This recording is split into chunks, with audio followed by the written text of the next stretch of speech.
Okay, it's a hoedown. There we go. Yeehaw. So, hello everybody. Welcome to my Sunday night. Oh, what a night it's been. Welcome to Doing It with the Wit. I need a drink. I've got a Coke Zero orange flavor going here. It's been a Sunday night. How's everybody doing? I see we have Brendan Wilson is here. 3D Printing Newbie Milan is here. Printer Prawn is here. And that's kind of like it so far. Although there's 9 people watching, there's some shy people that don't like to speak up. So I used to be one of those. Anyways, I the best made plans. It's what they say. So anyways, as my title kind of says, I'm just doing some Maker Faire prep, meaning I'm trying to get everything ready for the Maker Faire next weekend. I'm going to try and stream from the Maker Faire next weekend. I don't know how that'll work out. We'll see. If I can, I can. If I can't, I can't. Not a big deal. And G Funny Money, how are you? And Apprentice is here. Awesome. So I had everything ready. Had a little incident with my little guy here today. I was trying to see if I could fiddle around and get that little I don't even know where I put it. This little pocket rocket or pocket router going. Anyways, I popped out the SD card of the Raspberry Pi on the Voron here, and somewhere in between popping the card in the Pi out and popping the card in the reader on my computer and back. Anyways, I broke my micro SD card. I don't even know where I put the pieces. I might have tossed it out already, but it literally split in half. Let's see. Yeah, I threw it out. Broke my micro SD card in half. So, needless to say, I did have my printer config file backed up with 95% of what I had done. So that's good. I've learned my lesson on backing up my printer config file almost everything I change. But of course, I had to reflash the Pi because I broke the micro SD card in half, literally. So it happens, okay? Maybe not to everybody, but to me, it happens. So that was about 2 hours ago.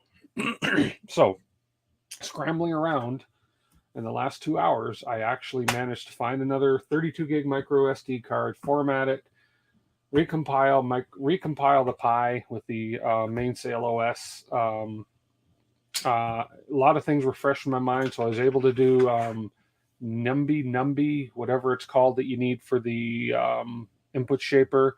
I was able to go in and get all that put back in, bring my printer config file back in. I hadn't had my input shaper's number saved in the one backup, so I just had to do my resonance testing again. And now I was just about to do the the pressure testing. That nozzle's still hot. And I put my tweezers somewhere. I don't know where.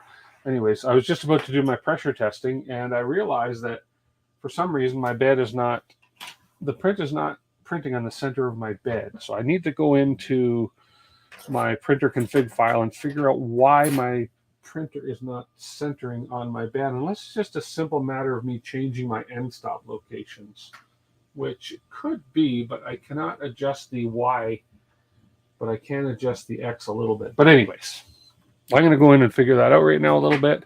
I do want to print my input pressure tower and do that part. I've got to print parts for another V01 that I want to bring to the Maker Faire. So I was going to print them all on this thing, but I've only got like another 5 days to get ready for that. And I don't know if I can print, because I'm not home full time, I don't know if I can print all the parts I need on this in 5 days. So I may end up switching it over to the FlashForge Creator 3, which printed all the parts for this one.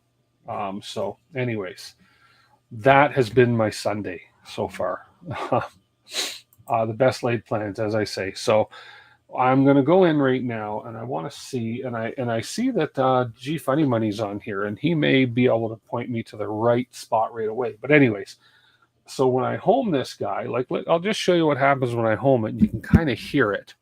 When I home it, homing is fine. It's when I start a print, it comes forward and it does a little bit of a grind up in the top left. So I guess I need to somehow give it a little bit different positioning, and then I don't know. Anyways, it homes fine, so it homes perfectly. But I just need to figure out why it's not printing on the center of the bed, even though I believe all the bed parameters are set correctly. Let me move this window over here so I can keep an eye on chat. Well, better the car broke now than on the way to the fair. No kidding, right? And I've been trying to figure out, and I still got to get, apparently I need a little 4-port router, et cetera, to run Clipper on my laptop and print it on this without depending on the internet. And absolute worst case scenario, I'll just have some files on the Pi that I can use on my little display here to print, and I don't necessarily have to have Clipper open at all. So I'm not, we're coming down to the wire here, and I've got a lot of things yet I want to do. So yeah, and I've still got to fix the hot end on my Prusa Mini. I got to get that hot end put back together.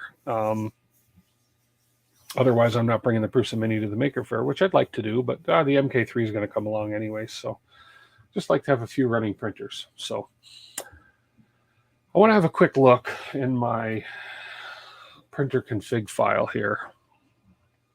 So, and I am going to get back to some basic stuff after the Maker Faire, but my last few weeks have been kind of tied up with Maker Faire and getting this little printer ready to go and running and everything like that. And I've just had some, if it wasn't for bad luck, I'd have no luck at all in the last couple of weeks. So I think that's okay. So let me have a look and see where it talks about my bed and my bed size here and so forth. And just see if I can figure out what's going on. Heater bed. Okay, that's the bed heater. I don't need about that heater. Fan, that's fine. Idle timeout, bed screws. I don't see anything in here for bed size, etc. So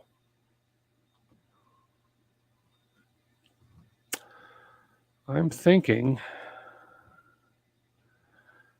and it's not on my printer. See, I figured there'd be somewhere in here that would tell me. Good evening, Scott Lemke. How are you? And Brant Miller, hello. First section under X and Y. Okay. Okay, so positioning end stop 120. Okay, because it's a 120 by 120 bed. Position max 120, homing speed 50. And I think that's going to be the same on my Y. Position end stop 120, homing. So maybe it's just a matter of adjusting my end stops and homing a little different. Because I'll show you what happens. I'll start this print. And the funny thing is, even though down here under my macros, I have a print start, a print end, and I have a print resume and a pause, and a cancel print, load filament, unload filament, etc. So, but the funny thing is, when I'm in my dashboard and I go to print end, it doesn't work. Print stops, and then it lowers the bed a little bit, and then it continues to run the G code in midair. It's the weirdest thing. And the pause, I end up always having to hit emergency stop if I want to stop a print. Anyways, I'm just going to put the mic a little closer here. King size bed with double size sheets. There we go. And I'm going to start a print. I'm not even going to set the prerequisites for this tower because I just want to hear that noise. Well, let me do the tower anyways while we're here. Let me do the tower while we're here just because. But I have to go ahead and put these two commands in. Okay, so let's put this one in, which is going to set the velocity acceleration to 500. Square corners. This is going to be the pressure advance cube. And because it's a direct drive hot end, we are going to do the tuning tower command. Set pressure advance parameter equals advance start 0 factor equals 0.005 command. I'm going to put that in here.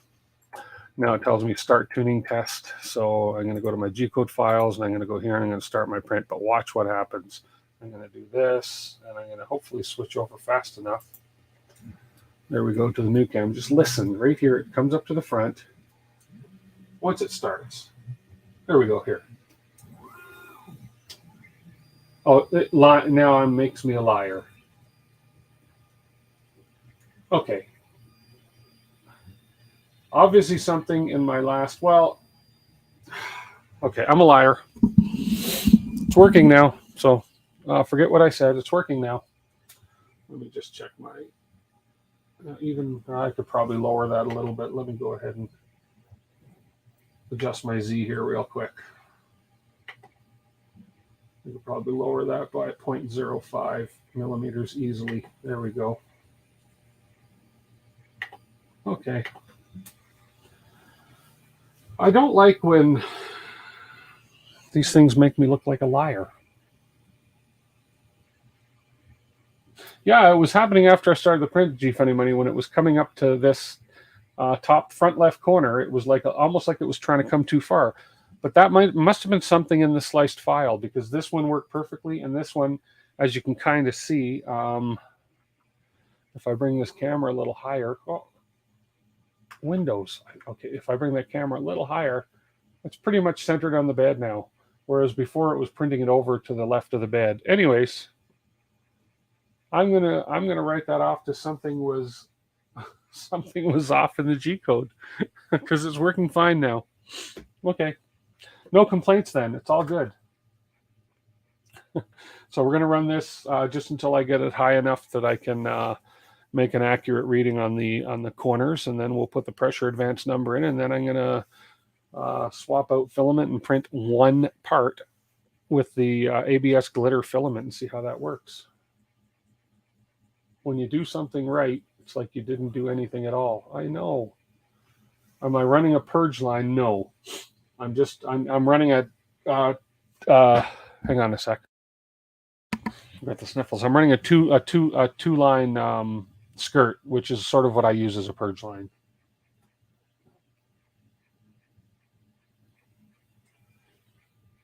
Yeah, that's good. That first layer's fine there. The belts were slipping on the print start. Oh, okay, no, these belts are still pretty tight. But it's weird. Just that's weird. Okay, it's fine now. I'm not going to complain. It might have been, as I say, something wonky. But in the meantime, let me see if I can get this a little higher up. Give you guys a little better view of that. Where's another box? And I'm going to print some parts in this Sparta 3D glitter gray, a sparkle cloud gray it's called. Boy, it's beautiful filament. Because the next 01 I have here to build is a red frame, and that's going to go beautiful with I was going to do white, and I'm flipping a coin between white and gray. So bear with me 1 second here. We're going to get a little higher. Look, and then we're going to scroll down on. There we go. That's a little better. And then I can zoom in a little bit more here. And I can focus that. No problem now. So this is just that cube for the temperature, for the pressure advance tower. So it's about a 20 minutes, and I should have my corner measurement that I know, because it'll start going to crap after that. Yeah, so what I was trying to do when I broke the card, and maybe this isn't, I kind of from something somebody said last night, but I think I might have misinterpreted it. So I was under the understanding that I just needed a pocket router, which is what this little guy here is, a little pocket router. Okay. I was under the understanding that all I needed was this, and I plugged this into my laptop, and then, because I can access this router no problem, I can log into this router, and then all I needed to do was basically go take the micro SD card out of the Pi, edit the supplicant file to log into the router instead of logging into a network. So that's what I tried, and I was actually able to go edit the supplicant file from my home Wi-Fi to the router Wi-Fi SSID and password, but nothing happened when I then turn the printer on and get on the internet with my laptop. I couldn't communicate with the Pi, so that's when I said, okay, well, it didn't work, no problem. So I pulled the micro SD card out of the Pi, and I put it over into my little reader over here on my desk. And that's when, I don't know what I did, but I just heard snap, and I thought, oh crap. Yeah. Dougal, yes, that's an ADXL. I did do input shaper.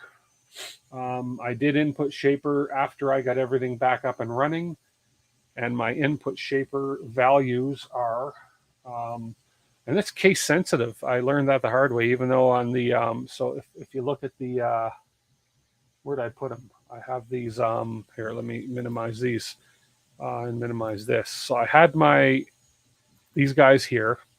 So I had my frequent response, et cetera, et cetera. So I went with the recommended MZV 74.6 gigahertz. And right there, capital MZV, okay? But when you go into your printer config, you cannot put caps. So I ended up going, so there's my input shaper right there. And it has to be small case MZV. It didn't recognize the capitals. They happen to come out, the X and Y came out both 74.6 on the frequencies and recommended MZV shaper. So that's kind of what's in there. So there we go. And that's what we're doing right now. And well, that's done. And now we're doing the pressure advance, which I know you have to do the input shaper prior to the pressure advance. Did I get the issue on the car fixed? Not yet. No, we haven't yet. It's just a matter of we don't have the funds to fix it yet, so we're living with it right now. Maria doesn't drive too far in the car right now, so it's not such a major urgency yet. But I want to get to it eventually before it becomes a major urgency. So anyhow, worst case scenario, I take it and I load some G-code onto the Pi so I can access it from the front panel here to print some files at the Maker Faire. I'd like to have the laptop and have Clipper open in case anybody asks about it and wants to see it, but it's not the end of the world. So then then Kieran Clark said that what I need is this pocket router and a small 4-port switch.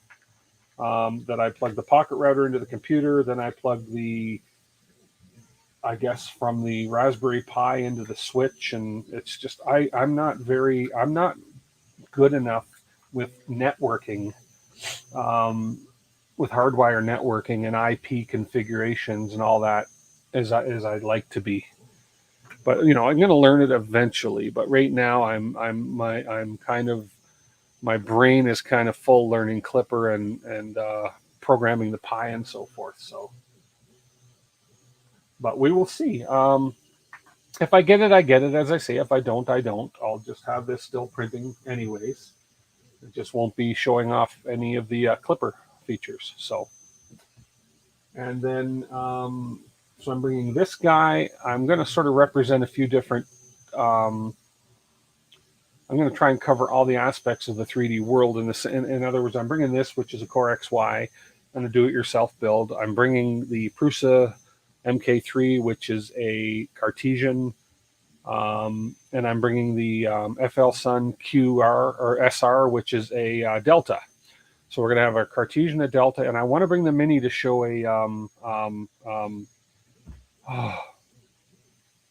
always forget the name of that setup.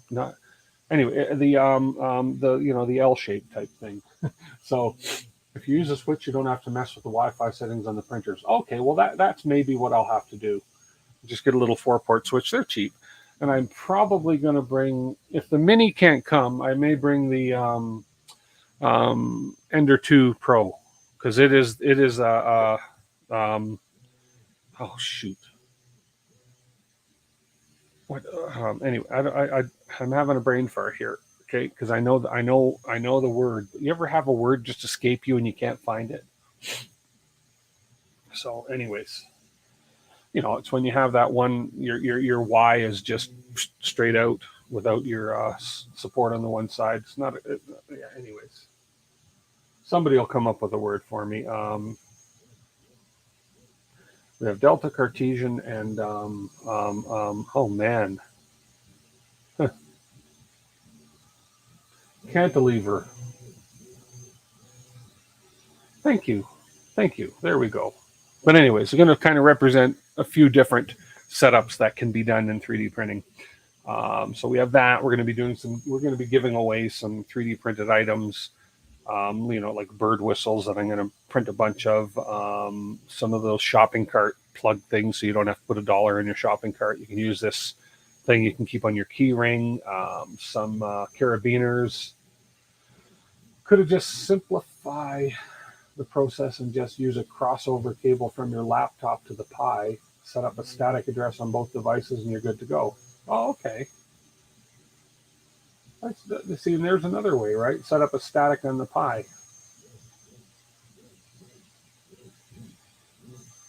I don't even know if I have a crossover cable around. I know that's a little different cable than a straight cable. But since I got this, and I think I have a 4-port switch sitting at my office somewhere, because I have some old switches. It doesn't have to be anything new, because it's not like it's not like it's going to be transferring masses of data. Cantilever, yeah. Yeah, now you're getting into editing. Yeah, I mean, if I don't have to edit any settings on the computer or the Pi, if I can just plug it into this and then into a switch and then it works, then that's ideal. But as I say, as a backup, not a big deal. I will still load a bunch of files, or I'll load some G-code files onto this, 3 or 4 or 5. I haven't even decided what I want to print live at the show. I want to print something that, people can say, oh, this is printing. And I can say, well, if you come back in an hour, you'll see the finished product or something like that. So whether it's, something that I can maybe even the little bird whistles I'm doing, because they only take about 48, 49 minutes. And I can say, pop it off the printer and say, here you go, fresh off the printer type thing. So anyways, it'll all work. And as I say, I'll have the other printers there, so I can be printing on those as well. Do all the printers I'm taking have built-in Ethernet jacks? No. The Prusa doesn't have, I don't have a Pi on anything else other than this. So, no. So the other ones are just going to be transferring via SD cards. So, yeah.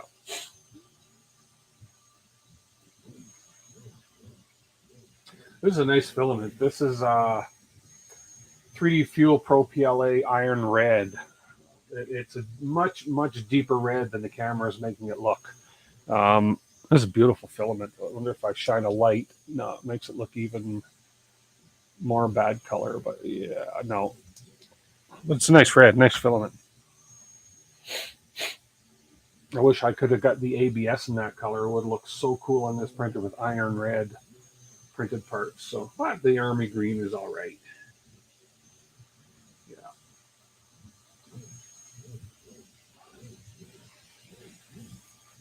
Okay, GF Funny Money, appreciate it. And happy Mother's Day to your mother, and that's great. Have a great dinner. Thank you. It's not going to be an exciting stream, but we're going to get this print done. We're going to enter the numbers. We're going to set the pressure advance. Then we're going to print a part. Yeah, and then we'll go from there. I'm not going to bother trying anything with this pocket router until I get a 4-port switch. Just a little switch. I think I have one at the office, but I'm just for fun. I'm going to peek on Amazon.ca and see what they charge for one of those. I can't imagine they're more than $20, $25 for a 4-port switch.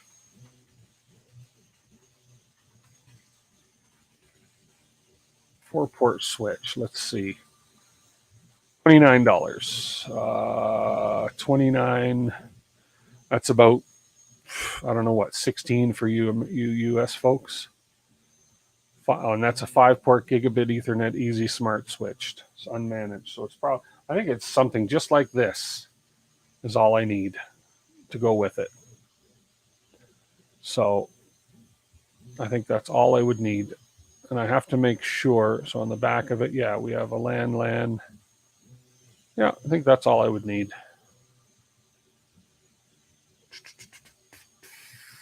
And then I would go from my pocket router into here, and then I'd go from another port into the Pi and another port into the computer. I would think. I think that's it.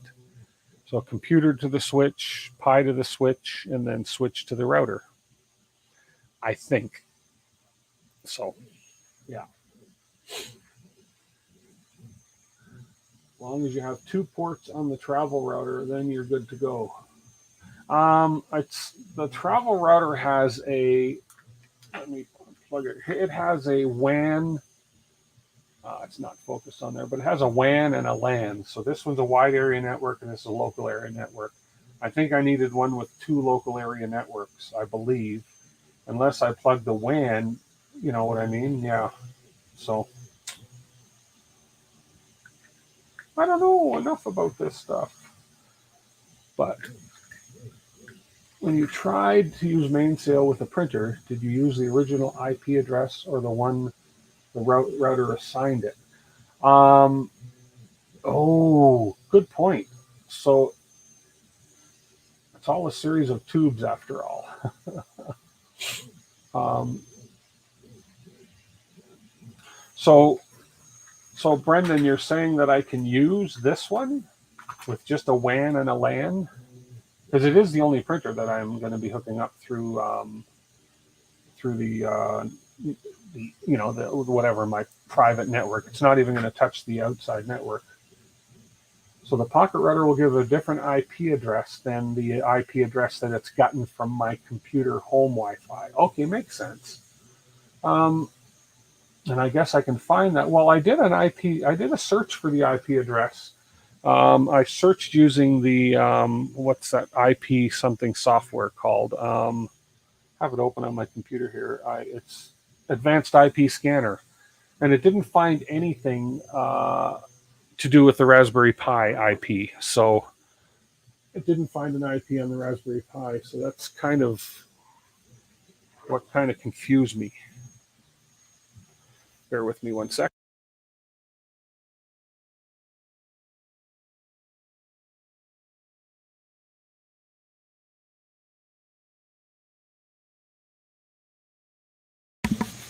Had to mute that out.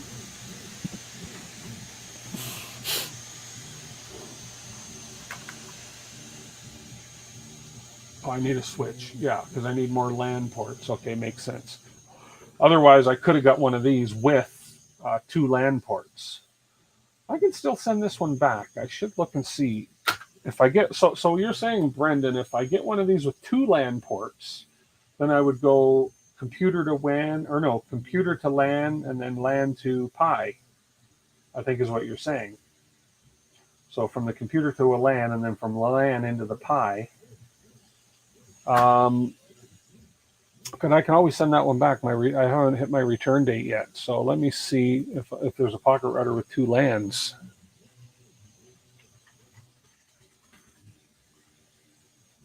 Set a static IP on the printer. The pocket router has built-in Wi-Fi, which it does. Connect to the pocket router Wi-Fi with the laptop. Okay.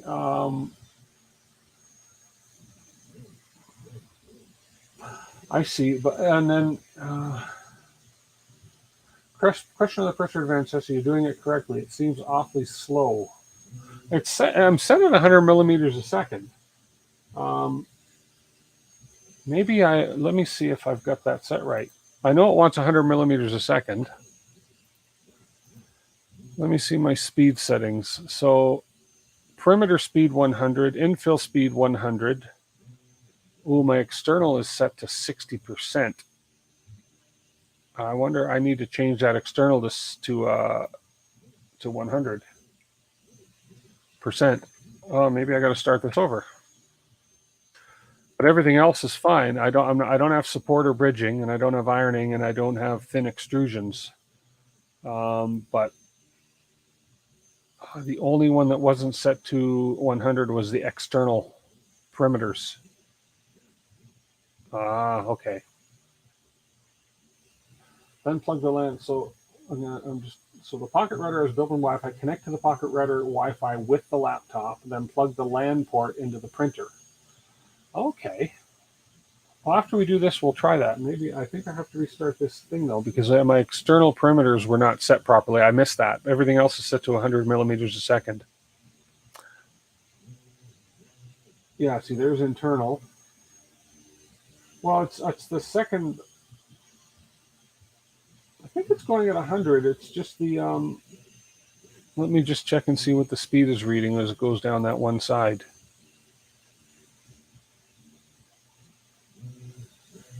Well, it's hitting 100 on that external perimeter. And it's because I've got two perimeters.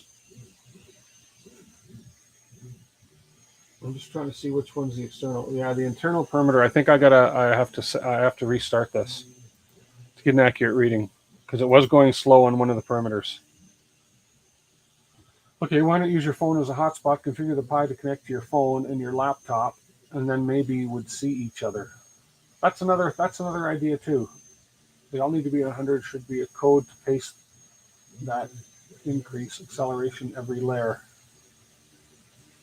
Okay, I see what you're saying there. Better than yours, US. Thank you for popping in too, by the way. Okay, I'll show you something funny. So let me stop this print and restart it. No big deal. Got lots of time. So I'm going to hit, there's a button here. One of the macro buttons right here. Okay, so print end. Okay, I can pause it. It'll do the same thing. If I pause the print and hit print end, it'll do the same thing. So let's just hit print end for fun. And so I'm going to hit print end and watch what happens. Print end. Done. Macros running. It's going to pop down. It's going to go back. Now it's going to come out and just keep running the G code in midair. Actually, it's trying to spit out filament too because, and if I pause print, there, I just hit pause. It's pausing it. Oh, now if I hit the stop button, let's see if maybe this will work. Oh, that did work. Okay. The pause button worked. It wasn't working in my prior installation, but the cancel printer or the print end macro is not working properly. So okay. So let me pull this out. Let me pop this off. And we'll put this back in. And just to keep, and I'm going to keep the temperatures up so we don't have to wait for this to heat up so much. I'm just going to put the hot end to 180 for now, and then I'll keep the bad up to 65 temperature. Homer again.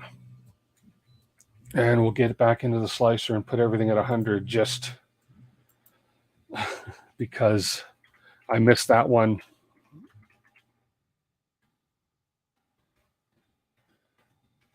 There we go, 100, 100, 100, 100. I'm not ironing, so it's disabled. So everything is set at 100. We have travel speed at 250. Okay, let's reslice that and send it again. And then let's go back into here. So I'm going to go back in here. I'm going to get rid of this one. Okay, we're going to go back into the slicer. And it should be 41 minutes. We won't need to print the whole cube. So, and then we're going to go ahead and send it back over to Clipper. And there it is there. But I need to abort because I don't know if that, yeah, because that command is still not, oh, it already aborted. I already did an abort. Okay. It doesn't know. Okay. Anyways, we're going to go ahead and I'm just going to go back over here and copy these two commands again. This one.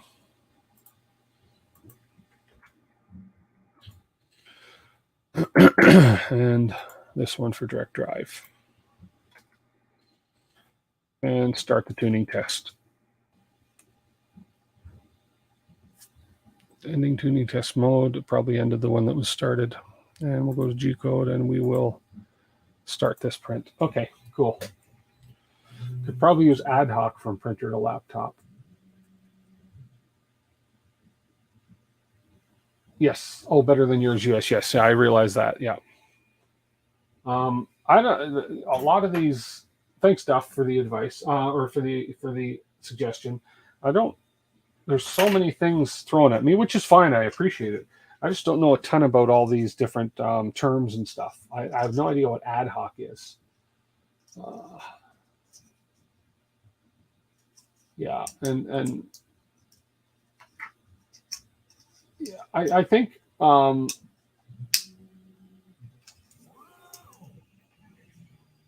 Dynamic acceleration, yes. It was disabled. Definitely. Get this off of here. There we go. Yeah, that's a good. Yeah, that first layer is fine. Man, that's a nice filament. There we go. Man, that camera doesn't do this filament justice. This one does, up in the top left there. Beautiful stuff. Anyways, okay, so we'll let this print again. Start this one again with that accelerations set properly. Yeah, we're good.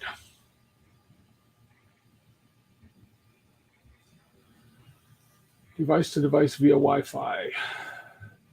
Yeah, the whole thing I want to avoid. It's at an event center. I do not want to depend on the event center Wi-Fi. I mean, I could do that just like I do at home. I could hook into my Wi-Fi, you know, tell the Pi this is the Wi-Fi, blah. But I don't want to depend on event Wi-Fi because it's up and it's down and there's going to be, you know, how many hundreds or thousands of people using it. So yeah, and I think the switch method is best. Use my pocket router to a switch, and then you know, switch to my laptop, switch to the Pi, and shouldn't have to adjust anything. I should just be able to go, but we'll see. That's a one-time thing too, right? So it's not like I'm going to be traveling with this. You know, well, no, it's not true. It's without access point for ad hoc. Okay. I thought it was just as simple as taking a Wi-Fi cable, which I think it was mentioned earlier, but it would have to be a crossover cable from the laptop to the Pi, and they would communicate with each other. But again, I don't know enough about that. Okay, this should print a little quicker with the speed up on the exterior perimeter.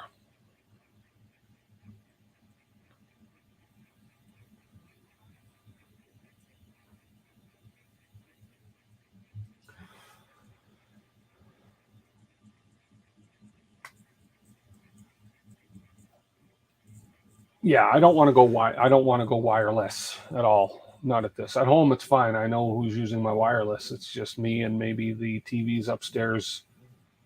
So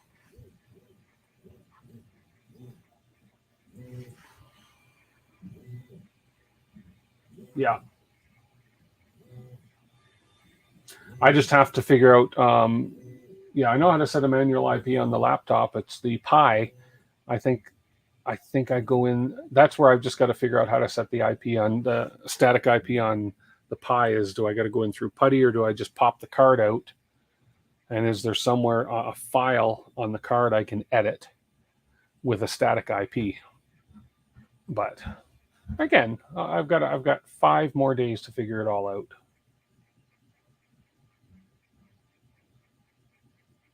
For crossover cable, I see. Okay, I wonder. I know I don't have a crossover cable. Let me have a look and see. If I go Amazon and crossover cable, what they're worth? Oh, $10 for a crossover. 12. Oh, that's not. That's limited time deal. Cat 8. They're all the way up to Cat 8 now. Gosh, I haven't bought a network cable since Cat 5.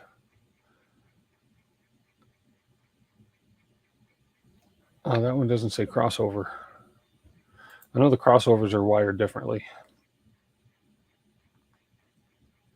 Belkin crossover cable. There we are. RJ45. 6-foot crossover. $7.97. Free delivery tomorrow. PuTTY, we can do it now, but there's a file too. No need to crossover cable. It's long gone. Okay.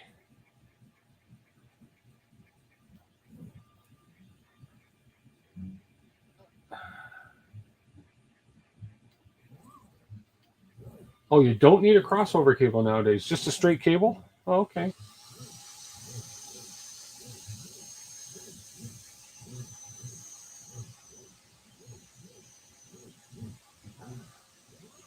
Well, I don't want to edit anything right now. I just want to get all the tuning finished and print a part. But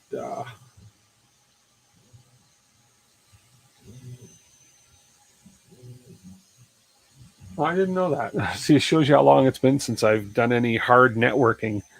Um, Gosh, and I don't know if I've ever bought a crossover cable, but I've heard of them.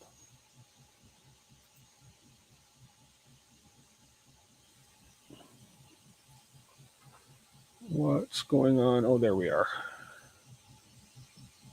Ah, okay.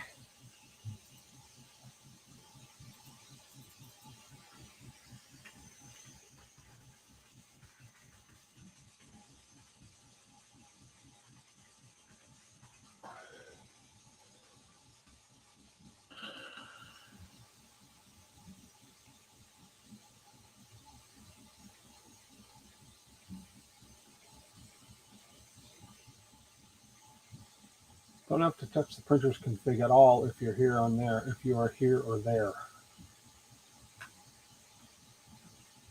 Okay. You see, that'd be great because if I want to take this printer somewhere else to a friend's or something with the laptop, then so let's see.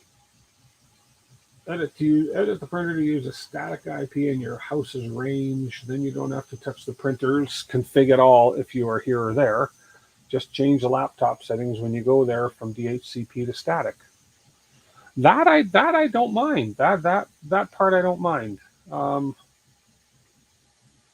so now, Duff, is that just using then a straight network cable between the laptop and the Pi, and putting a static address in between both? Yeah, yeah. DHCP static.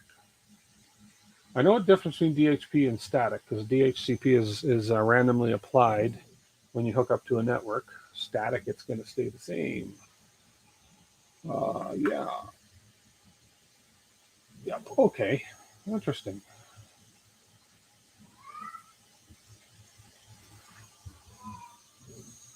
Let me find a Pi here and test it. Sure.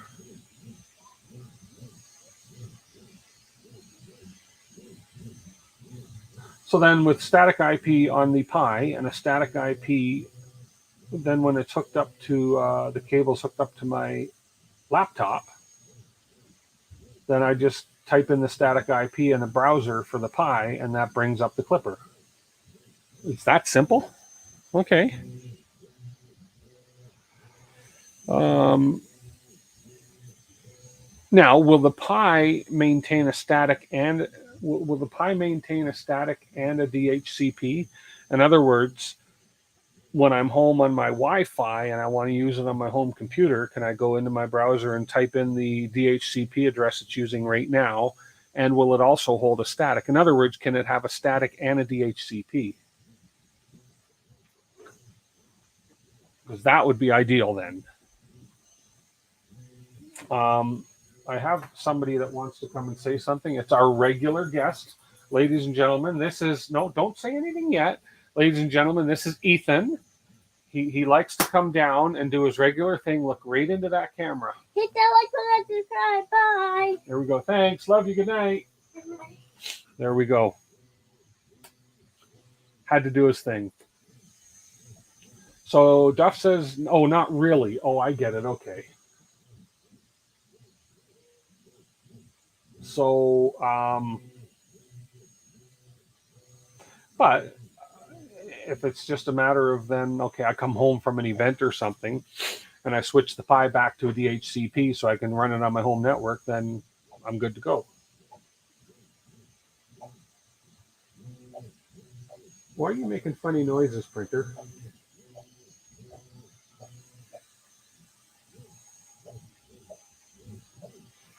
What is making that noise?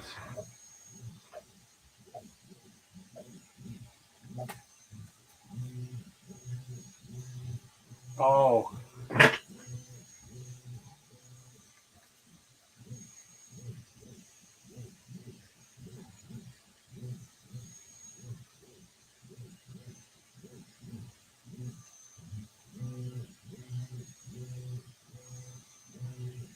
That's going faster. Hey, thank you so much, Duff, for the $6.99. I appreciate that. Oh, for Ethan. Much appreciated. Thank you. Ethan appreciates it. He will thank you. I'll make sure that goes into his jar. I won't have to since there are static to your home settings. There are? Okay. I guess I can put a static IP in my home router. Oh, it's the acceleration. Okay. This printer's IP right now is 10.0.0.117. That's the DHCP that was assigned to it from my home Wi-Fi. 10.0.0.117.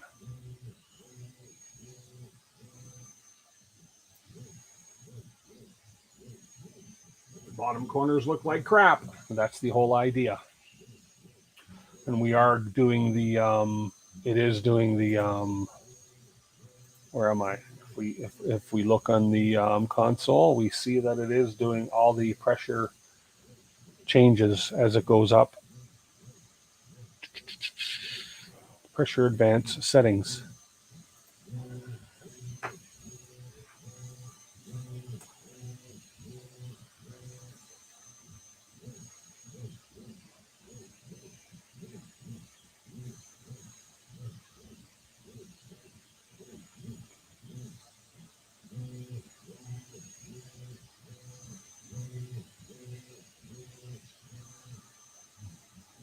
The fans on this are a little loud. That's not a complaint, but it's a very silent printer other than the fans. I don't know if these are ball bearing fans or dual bearings or what they are, but who cares? Gets so spoiled by like the Prusa, it's extremely quiet.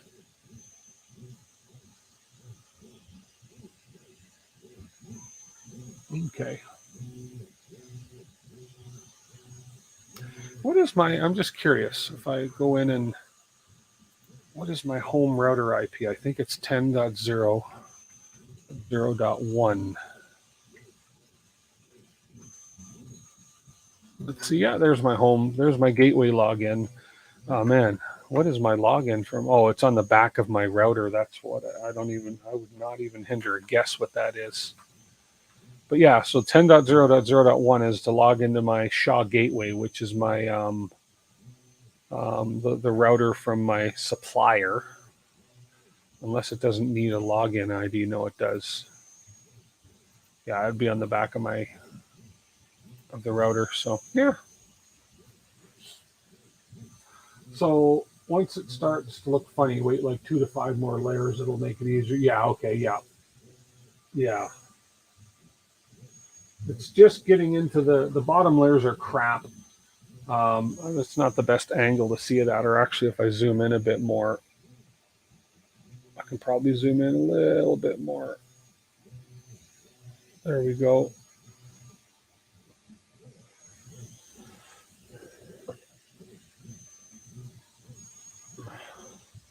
Yeah, I'd even had a little bit of a layer separation there because I think because of the acceleration it was doing. But yeah, the bottom layers are crap, but it's just now starting to clean up the corners a little bit. So we got a little ways to go yet. Let me level that. There we go. Oops. And my head's blocking it. There we go. Okay, and then when you come home, since it's set to 117, it's business as usual. Okay. I think and I'm not. Don't get me wrong. I'm not complaining. I've had a lot of people throwing different ideas at me, and it's just it's like a bundle of wires, and I'm just trying to unbundle those in my head and pick a solution. So, but I'd like the simplest solution. If I don't have to go into if I don't have to keep going back and forth in the Pi and changing things, great. If I do, then so be it. It's not like I'm going to be traveling with this a lot. So, and I'm not bringing the rat rig because I've decided it's just too flippin' big. I would love to bring it, but I'd have to bring a table for it because I'm not going to stick it on one of these little 6-foot plastic tables that's wobbly.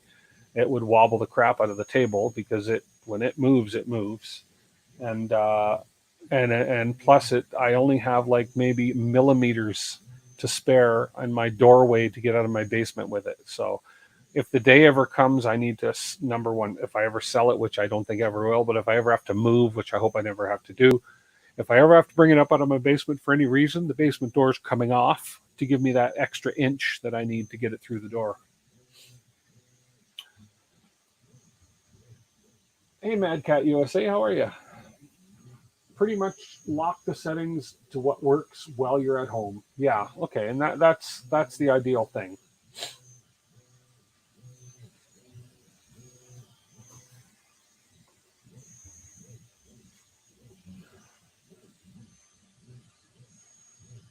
Small Core XY printer. It is, isn't it? 120 by 120. It's the ever popular Voron 0.1. My first experience with Voron. And I have another kit sitting on the floor right there beside me with a red frame that's going to be built after I'll start that build the week after next. And now, but the reason I'm not building it in advance is because my local supplier guy gave me a great idea. Because I'm basically going to the show, number one, to promote my channel, number two, to promote 3D printing, and number three, to promote the sponsors who have helped me, like with this printer here, sponsored by LDO Motors and Sparta 3D out in Ontario. And but I want to have a Voron kit. So the Voron 0.1 kit, so I can open the box, say, here's all the parts to the kit. Ideally, I want to have a whole set of printed parts for them too. Between now and Friday, I want to print a whole set of parts. So, and I'm going to say, here's the parts you got to print, or you have to pay somebody to print them. And then it's like, okay, so from this kit and these parts, this is what you get. And once you get this built, you can print these parts on this machine unless you have an enclosed printer already. Jason, $20 super chat. Thank you so much, Jason. I appreciate that. Is the stream live? Yes, it is. This stream is live. Yes, it is. Theoretically, you could build a 99% of a Voron with PLA printed parts. Yeah, you could. I mean, these corners, do they really need to be ABS? No. Do the legs to stand it on need to be ABS? No. I'm on YouTube and I'm on Twitch. Yes.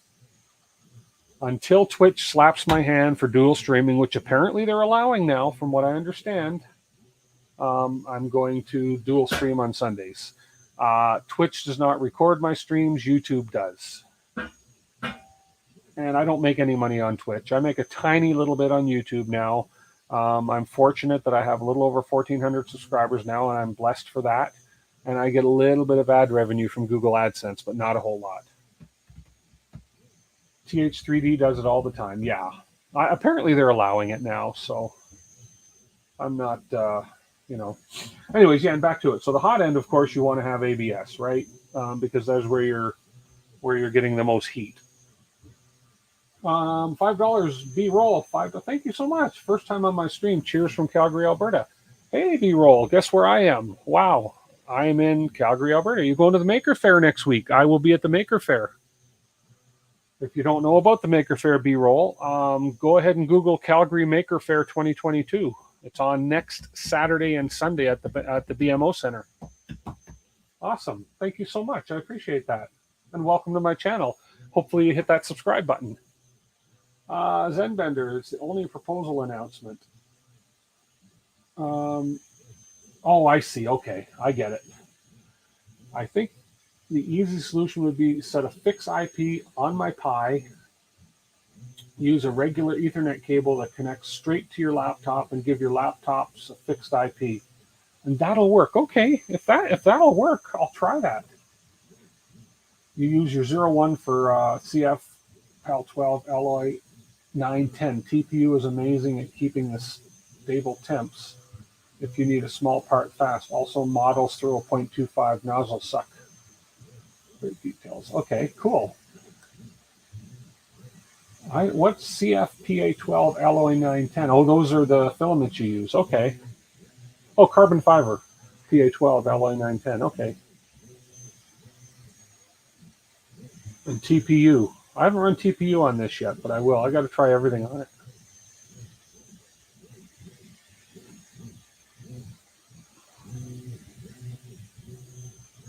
I'm throwing on the new one I'm building. You're talking about nozzles. I've got this kit for the new one.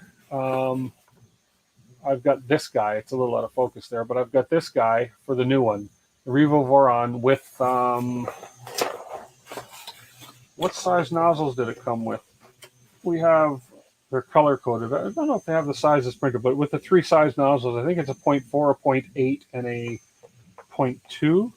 I know the color code means something. I think the yellow is the smallest, the blue is the 0.4, and the green is the 0.8. So I think it's a 0.2, 0.4, 0.8. And they give you, they're throwing in these really cool stickers now, E3D, with the when you bring the nozzles in.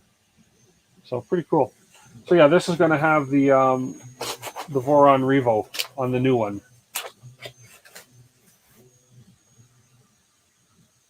Make a DWIT 3D meetup in Calgary. Yeah, absolutely. I'd be open for that. There's a lot of I'm meeting a lot of Calgary makers recently, so it's awesome. Pseudo Nano. Oh, I'm going to catch up on the chat here. Pseudo Nano, etc. DHCP. Oh, so that's how I go in and look for Ethernet and uncomment. Okay, that's all there is to it. Okay, I'm going to write that down right now because the chat replay doesn't populate for a few days. Pseudo Nano. I'm learning that whole term pseudo.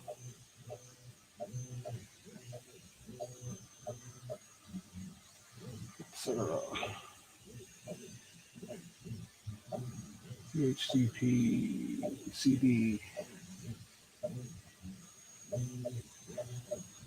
.config. Okay. Uncomment.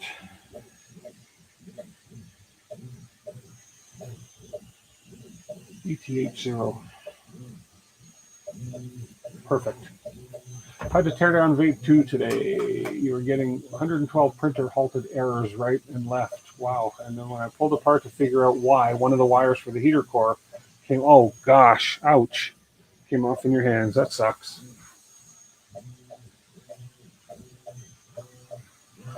That does suck. B-roll. I'll definitely be going now. Newbie to this hobby. Okay, cool. There's going to be just setting up your Sidewinder X1. Easy for me to use in the limited hand. Okay. Absolutely. Looking forward to meeting you there, B-roll. Just let me know your YouTube name because I won't recognize you by your real name. There's going to be myself. I don't know if you ever watch The First Lair with Richard Cleveland, a good friend of mine. He's going to be there. He should be beside me. When I talked to him last week, he said him and I are together, but I don't know. And there's going to be Alberta 3D. Jacob is going to be there. There's 4 or 5 3D print related booths going to be there.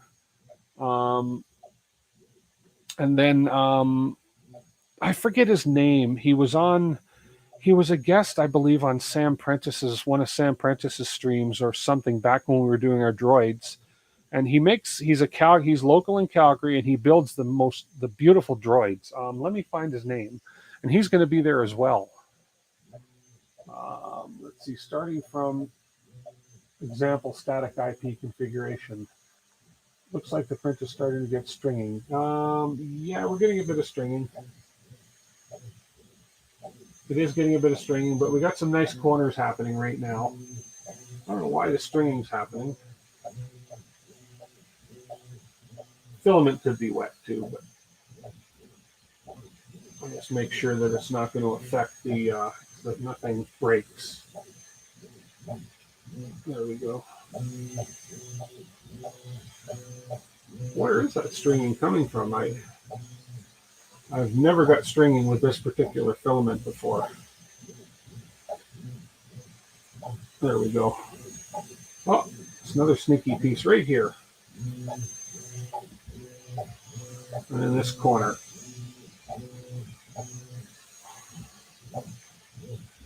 Get out of there. There we go. Still be able to get a good corner reading off that. I don't know where that's coming from.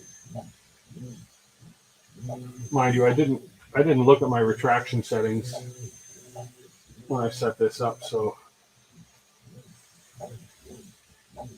I don't want it to catch my hand and do a layer shift. It's jammed? I don't think so. Or maybe it is. Maybe it is. Oops. Oh, it is too. Why is it? Okay, I gotta stop this. Let me pause. And I do it again. Oh, it is too. Jammed. How? What the heck? Let me check my spool. That's odd that it would jam. I don't think it's clogged, but let's see. Well, it's not clogged. It's filament coming out.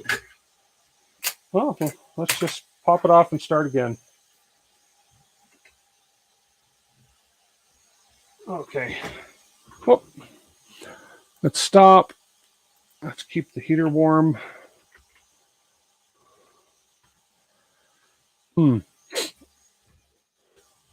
That is odd. It was tight on the spool, so obviously it was not pulling properly from the spool. Okay, we'll try it again.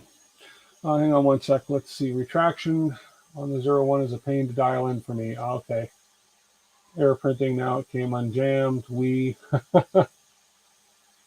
Easy to see you're the only ugly guy in a power wheelchair. Brent James, B-roll. Okay, comes from another hobby. Plus, you roll around in a wheelchair. Okay, Brent. I'll keep an eye out for you. Okay, I want to start this up again. I got to keep an eye on the filament then. The filament was stuck down in the edge here. So, which is just, maybe it just doesn't have enough pulling pressure. I don't think my reverse Bowden tube is kinked anywhere. No kinks in the tube. So let's do it again. Let me go back. Let me just come in here. So let me go back to here. Well, we start again. That's the beauty of 3D printing, right? Jams and mishaps and breaking micro SD cards like I did today.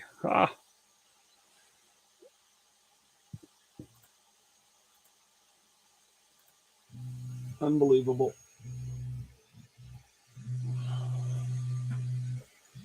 I'll keep an eye on the spool. Be worn out.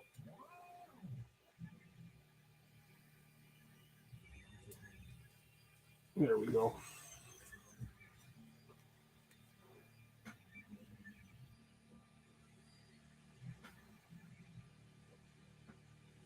Get down here, you. It's like spider webs. Okay, I'm just going to take the spool here. Definitely check retraction in the reverse. Yeah. Yeah, this is a pretty open reverse. It's not an actual Bowden tube. It's a, the filament seems fine on here for now. I'll keep a better eye on it. It's reverse Bowden, but it's not a Bowden tube. It's actually, the inner diameter is about 2 millimeters, 2.25 millimeters or something like that. I have spare stuff. Yeah, right here. Yeah, the inner diameter of this, I would not use a regular Bowden tube for reverse Bowden tubing because it's too tight of a tolerance. Definitely too tight of a tolerance. Yeah, the inner diameter of this stuff is come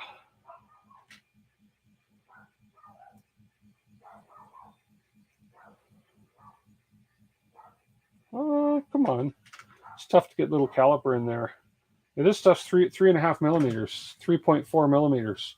Yeah, maybe 3. I'm probably stretching it a little bit. It's hard to get these little points in there. There we go. It's mine measures 3.4, but I'm probably stretching it a bit. Yeah, you definitely don't want a 1.75, or you don't want a regular Bowden tube for a reverse Bowden setup. It's a transport tube guiding filament to the extruder. Okay, people call it reverse Bowden. Why would they call it reverse? Now, what is a reverse Bowden then, Mr. Jason? Why do you keep an eye on this filament? I don't know why that jammed. That's weird. Anyways, it's thick. Yeah. You had to do 2 more micro SD cards tonight. Got one that won't recognize, and that's in my last one. Yeah, the one that was initially in the in this printer was I think it was bad because I was struggling one night, and I just said, "Ah, piss on it." I switched out um, um, um, micro USBs, and it was fine. I've got a bunch of them here, but they're not big enough, and they're so cheap to buy these days now. So doesn't hurt to have extra micro SDs on hand. Hey, Joe Velasco, how are you? Ah, no worries. Better late than never, right?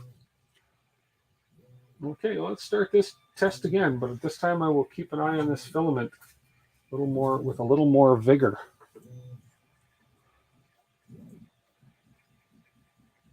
I've always heard people call these reverse Bowden setups, but yeah, I don't know. See, to me, a reverse Bowden would be your filaments going backwards through a Bowden tube. So, anyways, good to hear, Joe.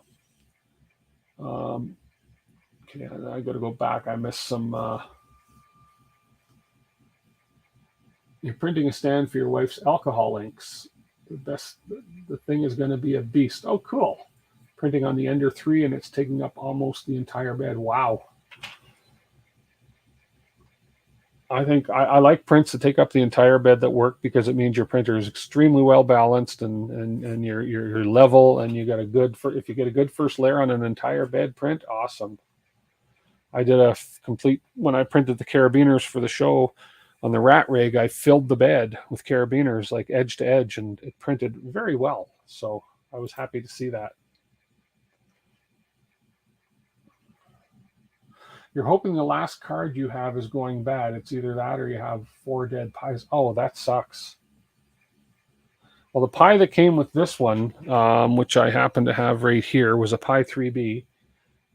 Couldn't get that to work. I had a Pi 4 lying around that I thought was dead. That's a whole other story. When I tried it on the rat rig, I did some silly thing, and I forget what it was I was doing wrong.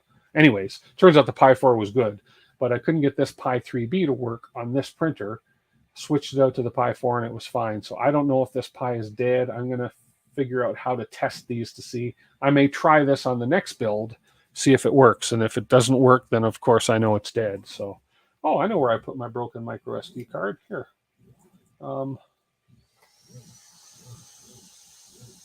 Bowden's evil nemesis, the reverse Bowden. There you go. It's a dark side. It's like when Superman gets, what is it, red kryptonite? It's his evil side that comes out. Red or blue kryptonite, I don't know. Oh, come on. I tried out of desperation. I'm going to just break this thing because I got lots of these.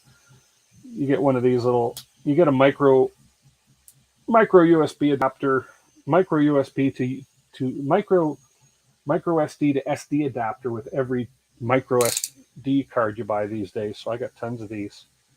But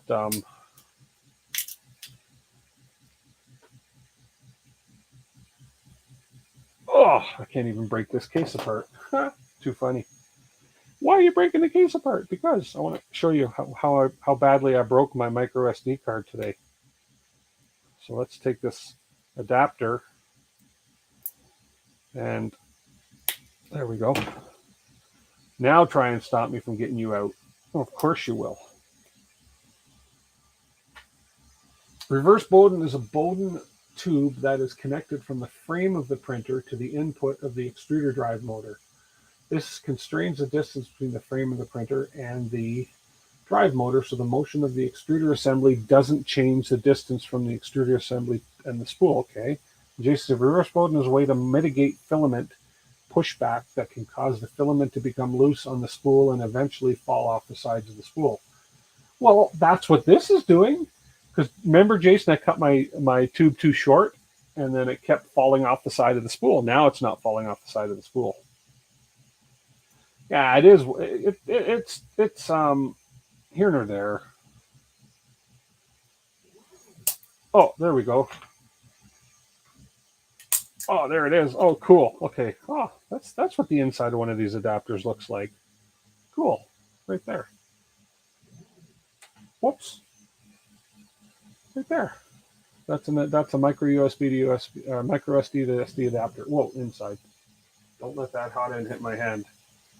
Anyway, so I thought if I could splice the broken piece together and put it in an adapter, it might work. But no, I think once one of these things is broke, they're broke. But so here we go. That's my micro SD card and how I broke it. Anyways, yeah, it was broken literally in two pieces. So yeah, there's no recovering data from that unless you're the CIA. Yeah, they are. Reverse Bowden has many uses. Guys, I have a new box SKS Pico that I will trade for 5 TMC 2208 drivers. You didn't know the Pico didn't run Marlin. Pico. SKS Pico. I don't know. I've heard the term Pico. Are they stepper drivers? Picos?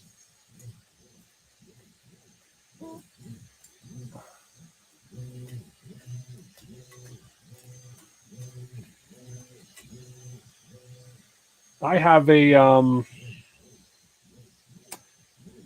octopus, a big Tree Tech octopus, with some stepper drivers, but I don't know how many are on it. With some 2209s, I think, that came with it. Hey, Q. I think you're new here, Q, or are you under a different name? Well, welcome to the channel, Q. Please don't zap me into another time dimension or universe. Does that name Q, does that derive from Star Trek at all? Pico is a new SKR board. Okay, the same size as the Raspberry Pi. Oh, is it? Oh, cool. Now, is the Pico good for running Clipper?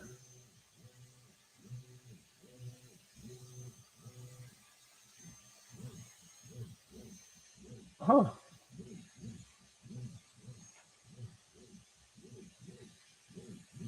It's a tiny board for the Voron 1. Okay. Oh, cool. How many extruders are called direct drive when they're not? They use a gear reduction. Yeah. Okay. Just keeping an eye on this filament. Loosening it up.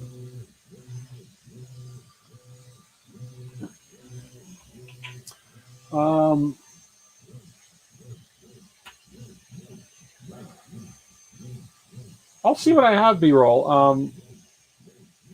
I'll see what I have. I've got, as I say, I have an octopus that I'm not using right now. I'll keep the board. I can always buy drivers for it, separate drivers for it. If I ever decide to use it in something, I'm not going to use an octopus in something this small. But if I ever maybe do a Voron 2, or what's that new one that they just sort of announced today they're coming out with? There was a tweet or something, or a Facebook post from Jason from LDO. Pico will only run Clipper. Okay. You'd like Clipper, B-roll. I shied away from Clipper for the longest time. And now that I'm running it, I quite like it. This camera looks out of focus. I need to open my bigger screen here. I don't want you guys watching a blurry video. There we go. That's not bad.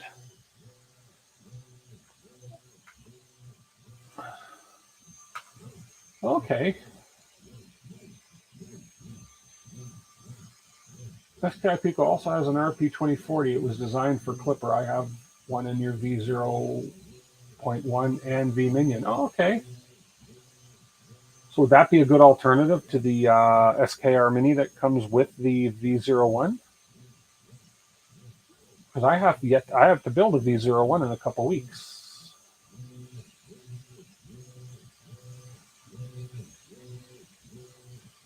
More of a James Bond Q. Oh, okay. I'm thinking of Q from Star Trek. So let me just check something out here.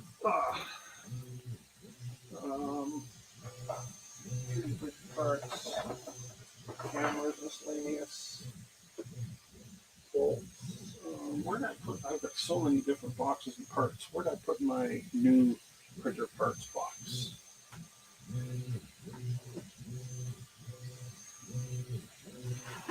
I think it's in here. Let's see. I think that's it.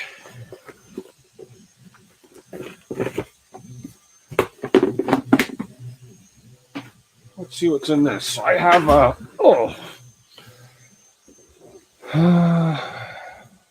just want to upgrade your stock board on the Sidewinder. You have trouble with a lot of programming due to okay. I'm sorry to hear that, B-roll. But I happen to have here a Big Tree Tech Octopus. But I don't know. Oh, this isn't the Octopus. What is? Oh, this is I guess I should use this one day. This is a TFT 70 version 2. This is a 7-inch this touch display. Instead of sitting in this box, I think I could use this for something. I don't know. That's not what I was looking for. But it's a 7-inch touch display. What could I use that on, Mr. Jason? Should I put a 7-inch touch display on the other V01?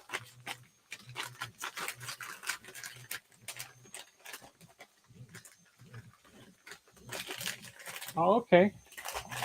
Well, I'll put that away for now, but 7-inch, I forgot I had this 7-inch display to watch TV while I'm printing, yeah.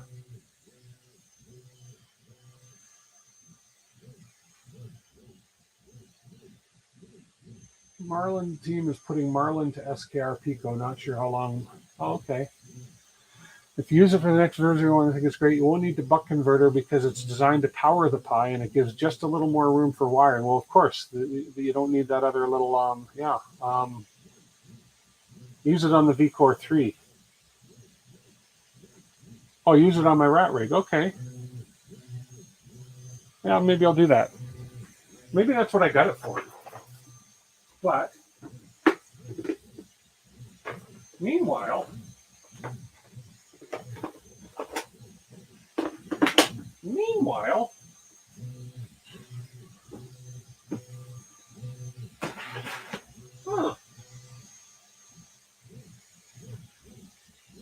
I was sure.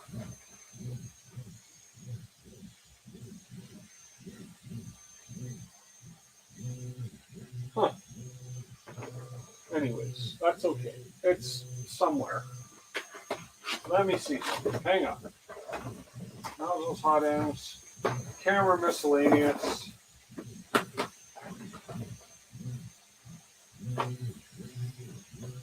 Those are my Bondex CHT nozzles.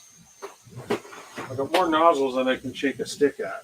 Well, that is weird.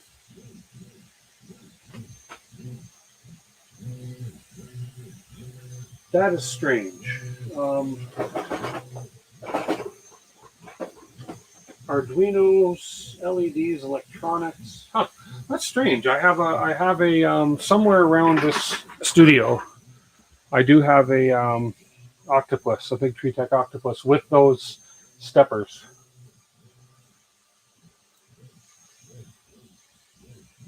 You have a 5-inch on your Trident and another you're going to put on your 2.4. Cool. I think that's an ADXL 345 bracket. Huh. Oh, this bracket. It probably is. Oh, you mean on here? It might be. I just oh, you mean this guy here? It probably is. I've got to redo the I've got to make it so that I can unplug these pins, because what happens is if I leave the pins on like they are right now, which is not a good idea. Here, let me just zoom out a bit. So if I leave it like this, and I didn't think of this at the beginning because I thought I'm just going to leave it on there. But I'm going to leave it so that I can unplug this and maybe move it to the side, because this hits the door. If it comes to the front of the Y, those pins will hit the door. Whereas, no, the whole thing will hit the door. Yeah. So I have to kind of redo something, because this whole thing will hit the door if I leave it on there like that. So maybe anyways, I got to rethink that.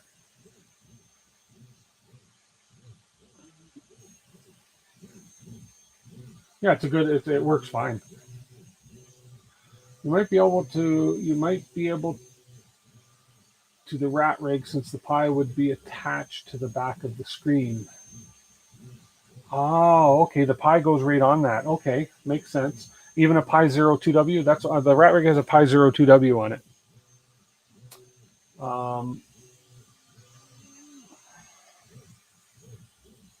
Jason M, you are right. Jason's always right.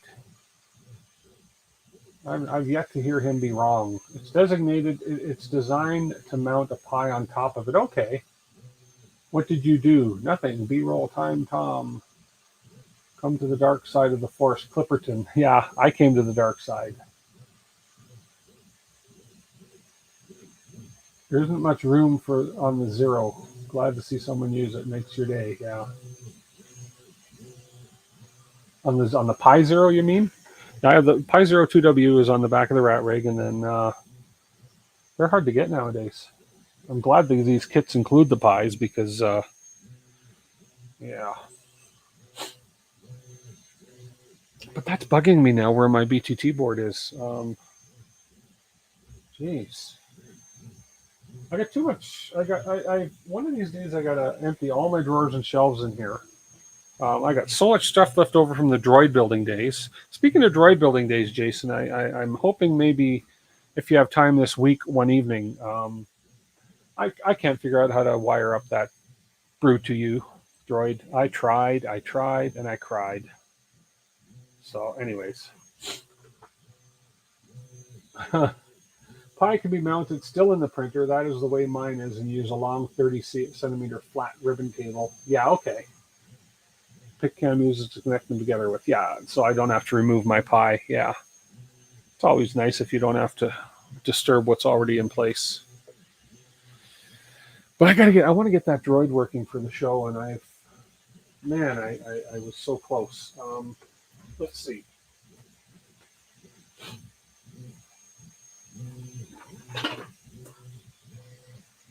Stop, Ellen.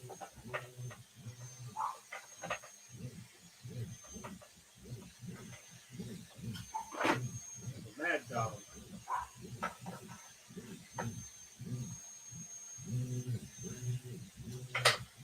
So,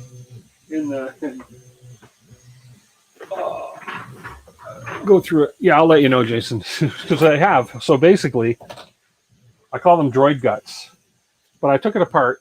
So I have the speed controller. Oh, here it is. There's my speed controller. Okay, with my motor. I know these go to my left and right motors. I know that. Then I have my battery, and then I have my buck converter. Blah blah blah. I just don't remember. It's all about the wiring and the servos and everything too. So, but that's the brains basically. It's got more brains than up here, but I just don't remember. And then there is again programming this guy, right? So, anyways, we'll go maybe Monday or Tuesday evening. I can. We'll see what your schedule's like. I don't want to bother you so much. I mean, you've been so much help to me. You don't know how much help you've been. So.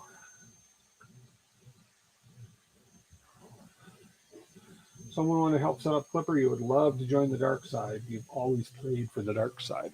I was so apprehensive about Clipper. I was of the attitude that I never need it. I don't want it. My printers run fine.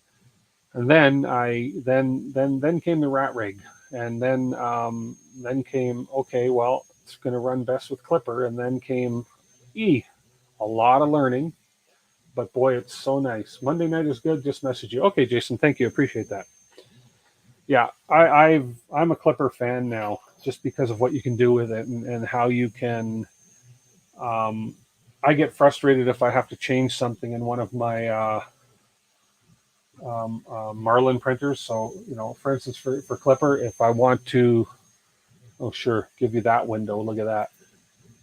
So in Clipper, if I want to go ahead, I won't do it necessarily when the machine's running, but if I want to go ahead and change something in my settings, I go to my machine, my printer config file. I go in here, I make whatever change I need to make.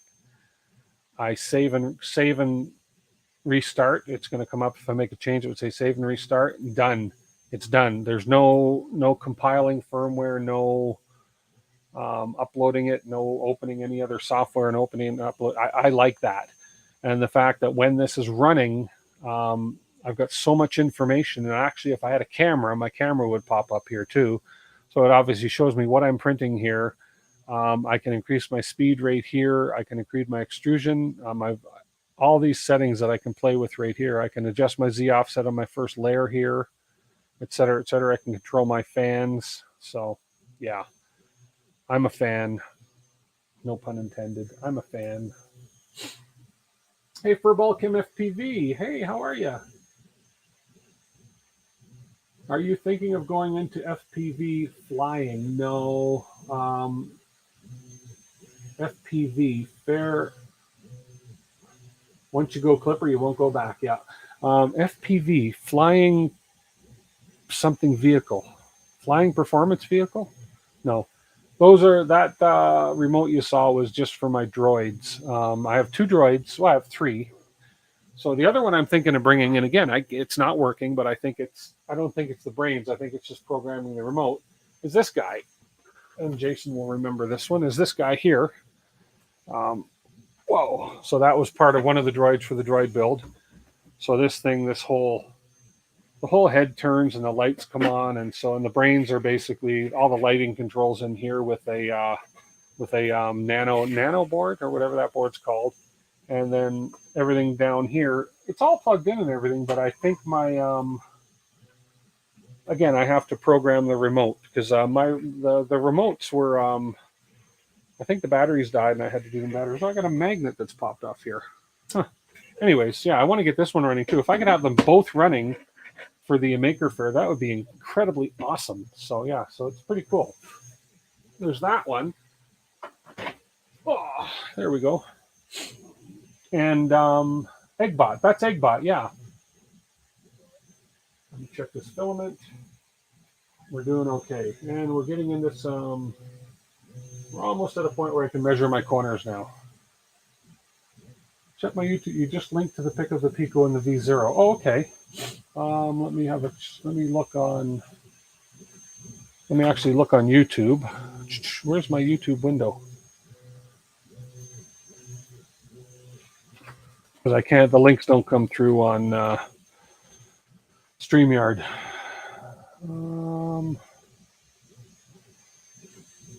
Let's see. Oh, I don't see the links. I'm going to have to, what I'll do, Q, is I'll make you a moderator real quick. And there we go. Now, just repost the links. They won't come through if you're not a moderator. It doesn't let you post links on YouTube. But if you post it now, it will come through. FPV means first person view. Oh, okay. I'm not into those things, so that's cool. And then the other one I'll show you guys because not all you guys have seen it.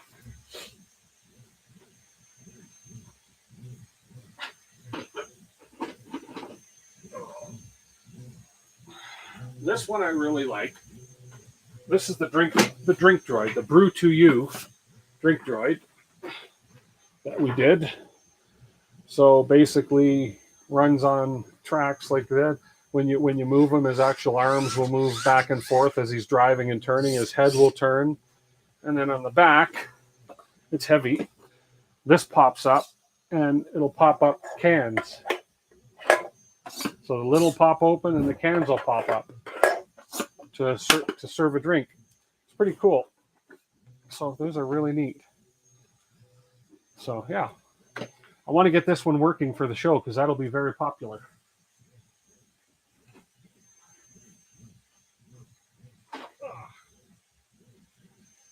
And you just added me.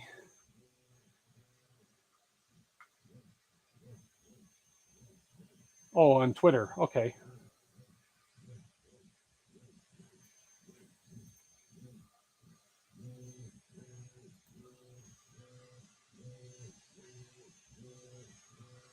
Oh, okay. Let me have a look.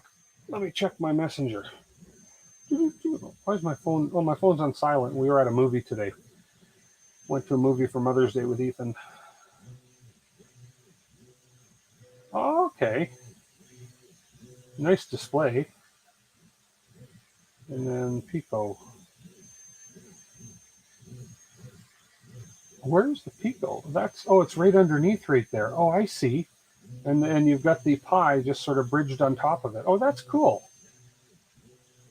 Very cool.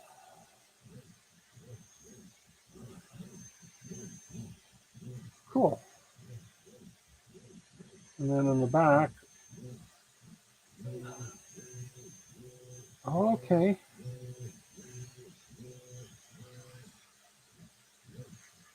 And then your big TreeTech SKR.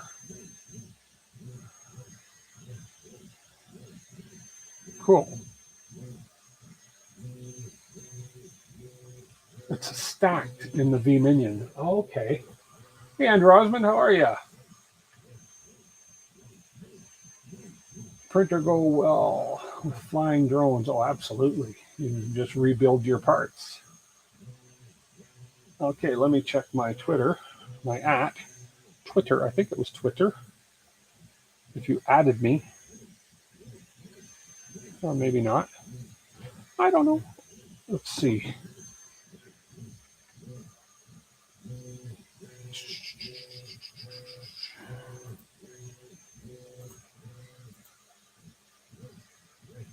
Oh, maybe no.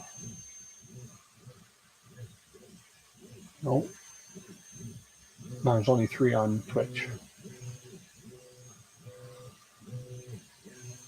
Hi, Rex Waldy. How are you? And Mike. Hey, how are you, Mike? Thank you so much. Everybody like that smash button. 18 likes, 23 people watching, 3 people on the Twitches. And if you haven't subscribed to me on YouTube, love a subscription. Down here, it costs nothing.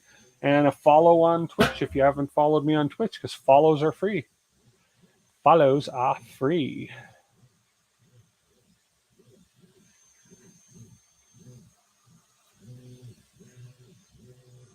Yes, definitely B-roll. As as Will said, you remote access from your computer. You just hook up to your computer and you can see everything happening on your screen, on your Clipper display on Mainsail. There we are. YouTube link. Oh, okay, here we are. Oh, okay. Oh, that's the Pico. So the big. So Pico's a big TreeTech board. Okay, cool. Okay, that's a nice looking board too.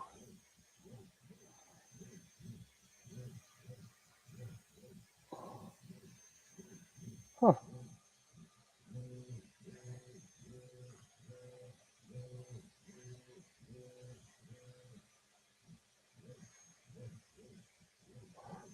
And that's a Pi 3B. It looks like. Cool.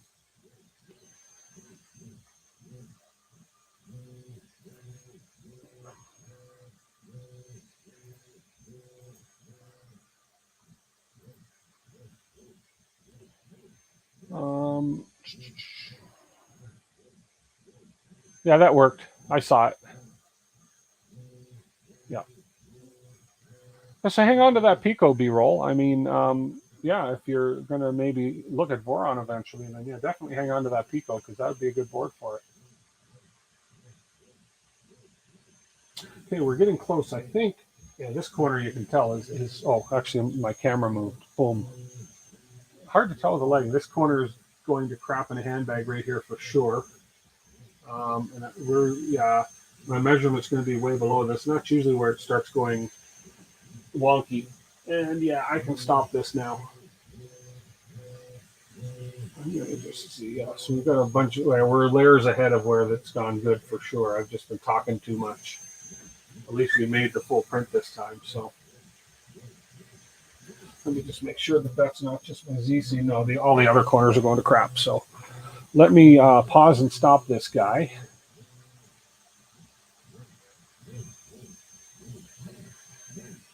Test the hammer. Now will Q. Q don't have a hammer no more, or the wrench. Together with a smart plug or relay, you can control. Yeah, absolutely.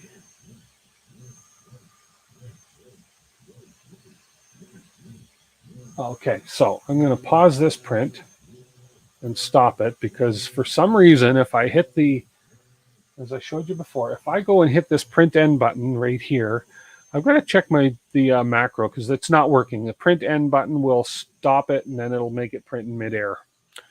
But now the pause button is working, so I can hit pause and we will pause. And definitely hit pause, no problem. And if I hit stop, cancel print, it works fine. There we go. Okay, so let's pull this off. There we go.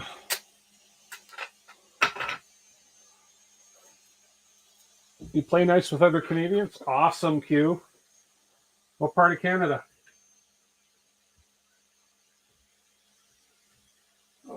Okay, so definitely this is going to be an easy one to figure. So let me bring this little camera guy over here. This would be the easiest way to show this guy off. No layer lines on an air print. There's not. There's not. These layer lines are very nice. So this is a great filament.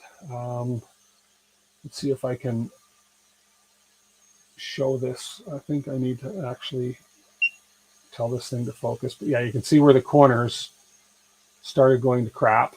That one, that one, that one, and all the corners started going to crap. So we're going to be looking in this area right here, kind of in the middle of my finger as far as where we're going to measure to. So yeah, it didn't take too long to come up with that. So,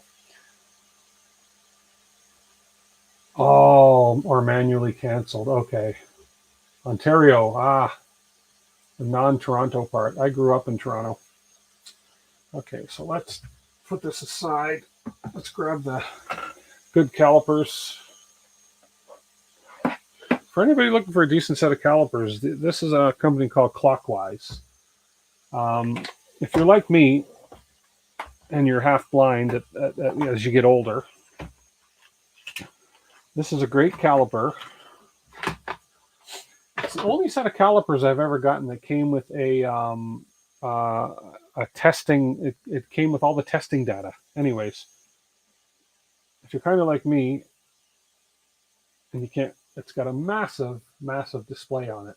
Great set of calipers. Anyways, so let's look at these corners here, and I'm gonna pick. Yeah, they're all this one. 3 of them are pretty consistent. This other one is, it had a little issues. And that could be where the Z seam was. I think that is where the Z seam was on that corner. I can see it running right up. So the other 3 corners are perfectly clean. And yeah, that's my Z seam. Okay, so we measure from the base up. And I'm going to say in around that 831. And this is just, it's not a perfect science,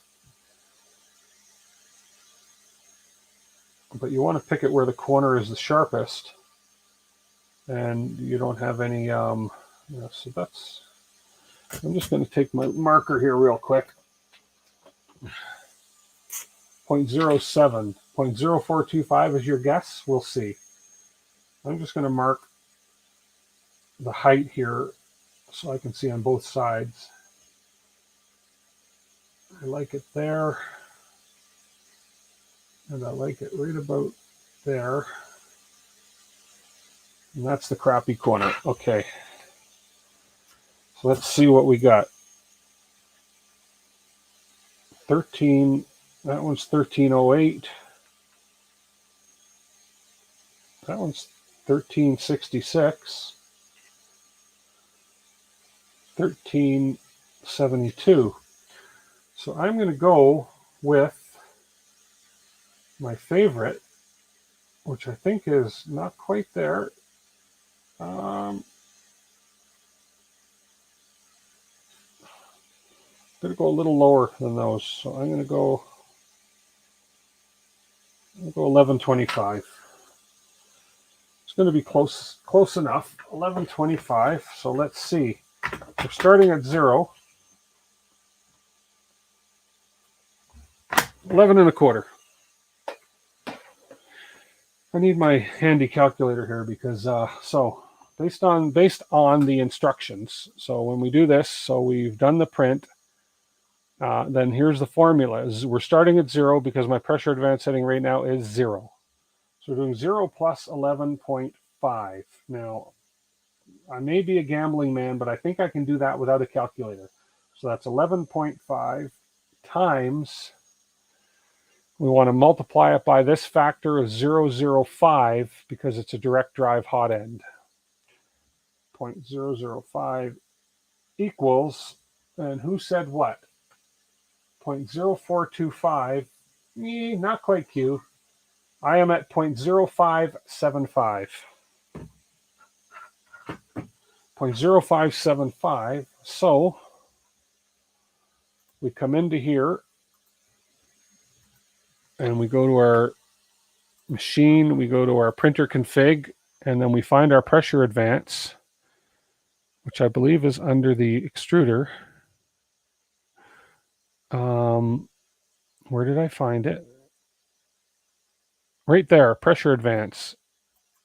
So we are going to change that to 0.05. Come on, don't be shy. 0.0575.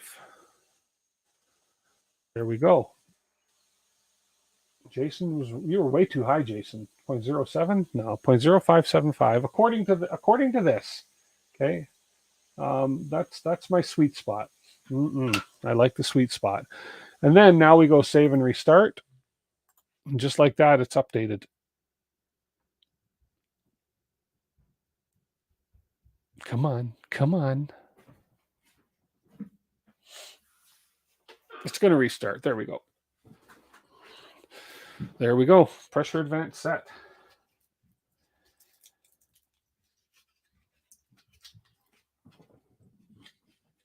The end print macro you use without issue for the V01. The end print macro. Okay, perfect. Let me have a look. Let's put it in while we're here. I'm going to just switch the screen so we don't give away any email information, but let me look at the email. Boom. Oh, there we go. Oh, man, all these emails coming in. Okay, here we go. And let's save to my downloads and save. Okay, so let me go look at that macro. Let me go to this PC.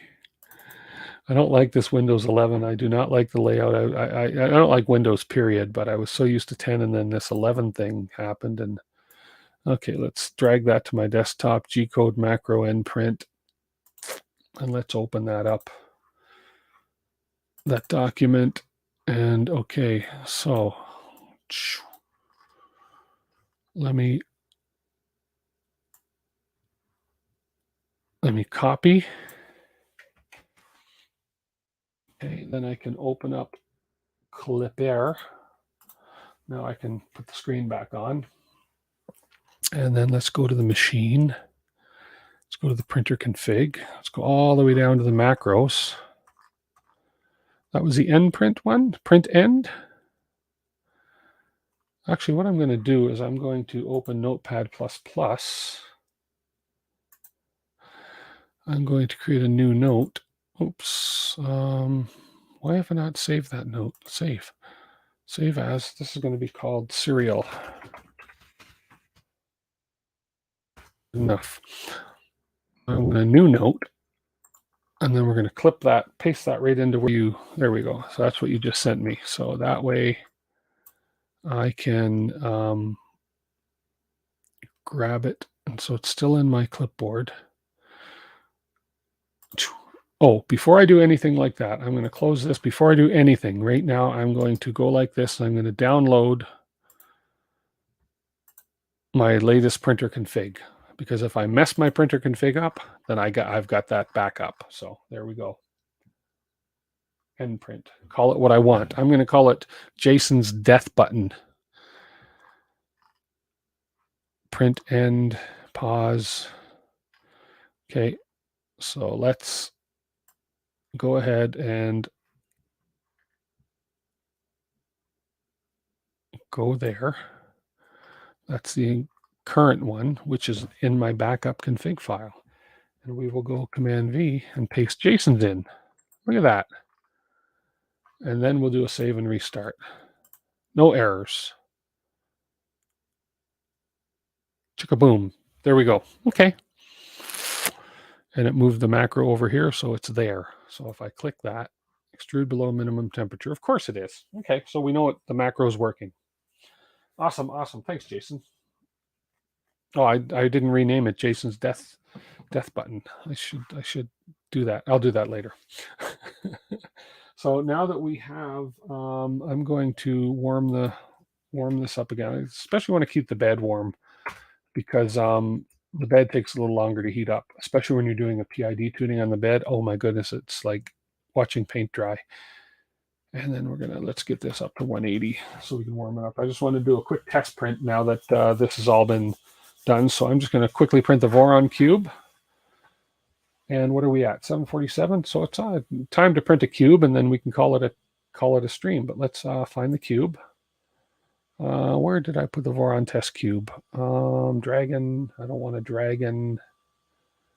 Square tower. I know I kept it, but it's sometimes I file things in the weirdest places. It's not under my STLs. Well, I'm going to download it again.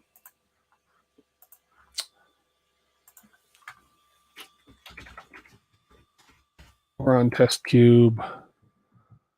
Cults 3D. It's probably a free download from Cults. Yeah, it is. And download. Okay, I'll sign in. If you want me to sign in to download the cube, I will.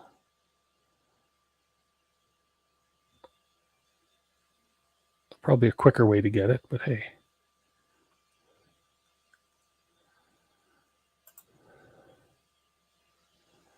There we go.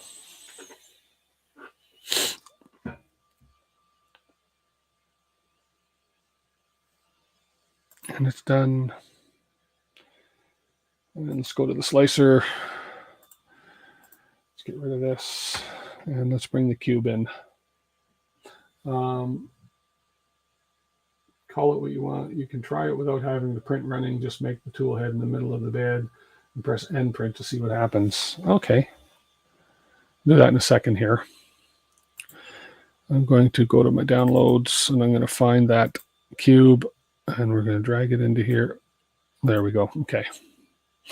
And we'll just quickly get this going. Print settings, I'm going to give it 0.3, 3 perimeters, 4 and 4 is fine. Actually, 5 top is usually what I do. 15% infill, 18% should be fine. We'll do gyroid. I like gyroid. And we'll give it a 15 mil skirt. That's fine. Speed, we'll leave our speeds. I'll just leave my speeds where they were. Although these need to be a little slower. Support, there's no supports going, but I'm going to go at 80. And this, I believe, is down at 60 on the bridging. And extrusions were, oh, I think that was 40. And our external fill was a little bit slower. And then we had our filament, which is 220 and 65, which is fine. Cooling is fine on PLA.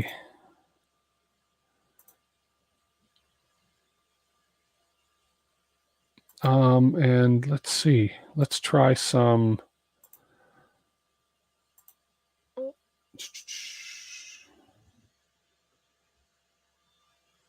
Baby shark executed at the end of every print. Okay. I'll try it. Cool. I'm looking for speed, my accelerations. I'll just leave it as it is for now, but default acceleration, I think I had that at 5,000 before. Oops, 500. Cancel. No. Actually, let's do 8,000 for default. Let's do perimeters. We will do it 5,000. Infill can go back up high. Bridging. I don't know. I've first layer. We're going to go 3,000. I haven't played with. I have not honestly played with accelerations in the slicer much before, so I'm going to just play with them and see what happens.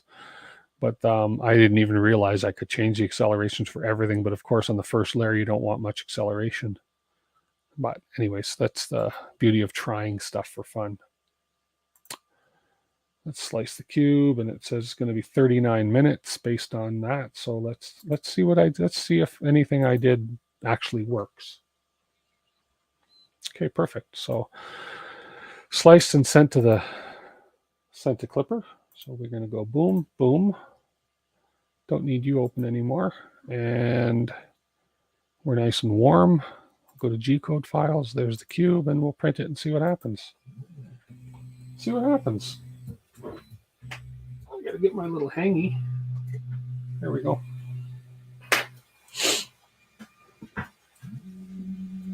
1,200 first layer works really well. What did I put? 3,000. Oh, we'll see what happens.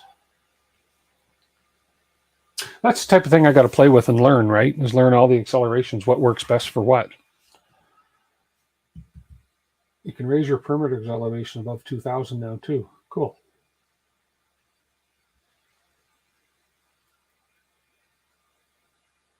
Oh, weird. The X-ray, oh, the linear rail. Okay, yeah, you're not a fan of the LDO linear rails, so you said so. And we should start printing. Here we go. Oh, come on. There we go. It's stuck to the head. There we go. Let's see what we get. Quick print.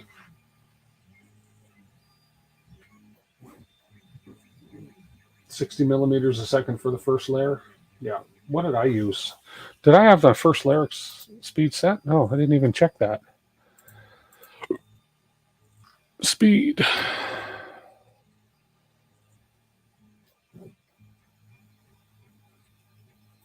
First layer. Oh, 30 millimeters a second. Yeah.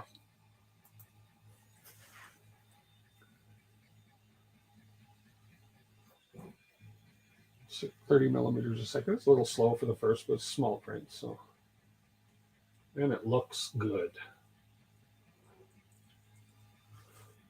Oh yeah, it's nice and smooth. Okay, B-roll. Okay, take care. Have a good night, B-roll. We'll see you. Look forward to seeing you next Saturday. Not everybody's going to be there. 50 millimeters a second. I'll be fine. Okay, cool. I'll do that.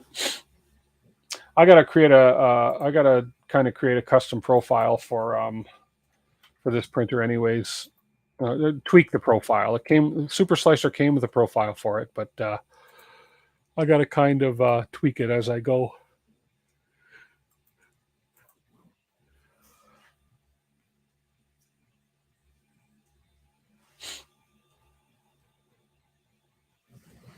There we go. Now we get some speed. 10 millimeters for first layer, just like the Leafs losing in the constant in my life. How are they doing in the playoffs? I haven't been following much. I know Calgary played. I haven't followed the playoffs much this year.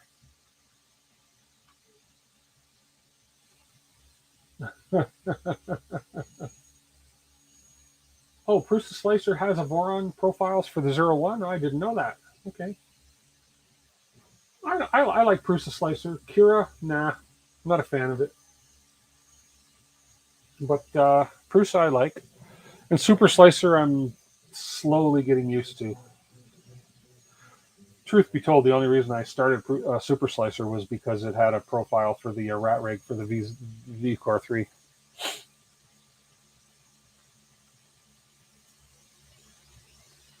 I take it the Leafs are not doing well in their playoffs then.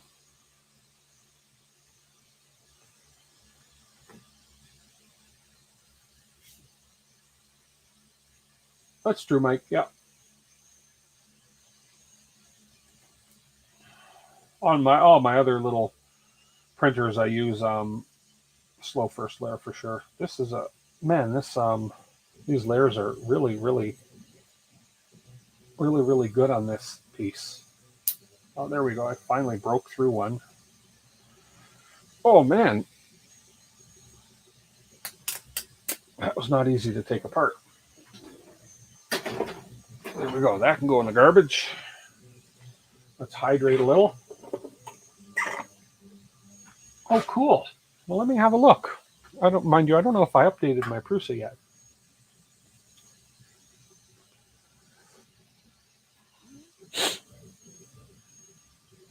Let's see what kind of a cube we get here. I'm going to go a little beyond my time tonight, but I want to finish this cube and make sure this cube looks good. Yeah, what a disaster earlier when I broke that micro SD card. I just panicked and I froze for a minute and then I thought, no, you can do it. You were just walked through the whole thing and you can do it. So even the Nimpy or Numpy or Nibbly or whatever it was called to get the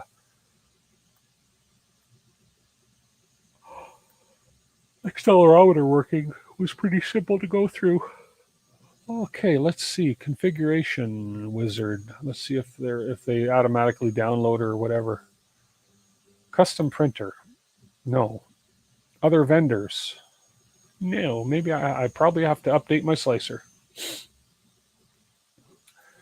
Probably an update to it. Let's see about Prusa Slicer. I am on 231. Yeah, there's probably an probably an update to the slicer. How did I break it? Jason, I popped it out of the Pi. I put it in my other hand. I reached over to plug it into my reader without really looking. I pushed. I thought it was in, and I pushed, and I heard crack, and I thought, "Oh crap!" So it was my own fault. You know how you get used to doing things, you don't even look at what you're doing anymore. You just there, boom, look, plug it in. That was my fault. So they lost you in the second strike. Millionaires complaining about bill. Yeah, go figure, right, Q? That's so true. Yep. Overpaid rich people. That's basically what most of them are. Yeah, it wasn't a pretty break, but it broke.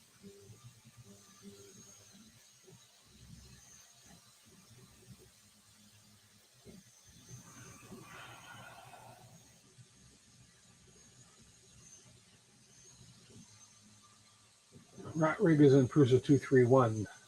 Really? And what did I say I have? Help about 231. Well, then why am I not seeing it? Configuration wizard.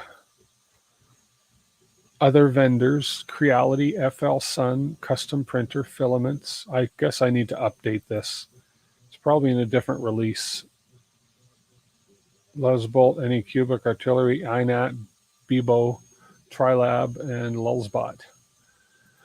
Let me go online here. Let me go on the web while this prints. You actually watch the print. You don't need to watch me search online. Let me look at Prusa printers. 2.4. Let's go see. Prusa Slicer 242 now available. And I had to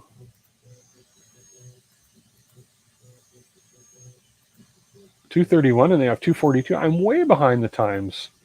Get out of here. Let's download Prusa Slicer 242. I'm usually up on my software updates. They don't give you notifications or anything though. So this is our new experimental installer. Sample objects are an optional download and it features new auto updater for Prusa Slicer. Oh, there we go. Please report any bugs. Windows, drivers, and apps full package installer. I'll have to install it on my Mac at the office, but there we go. Okay, let's go to my downloads and install that sucker and see what we got. Downloads, Prusa Slicer, standalone Win, standalone 242. Oh, look at that. Get the full package? Oh, okay. Well, let's stop that. Yeah, we'll end it. Quit the installation. Finish. Get the full package, he says. Who am I to complain? Windows drivers and apps package full installer. There we go.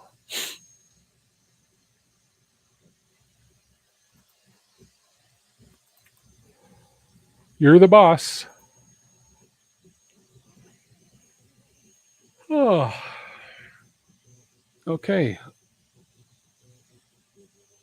Where'd it go? Okay, hang on. Didn't save it. I think let's try that once more.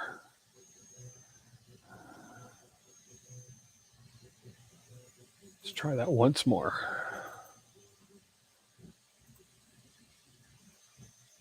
Unconfirmed download.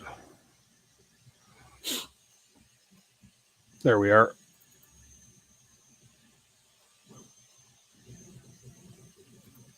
Okay, here we go. Yes, Windows, I do want that app to make changes to my device.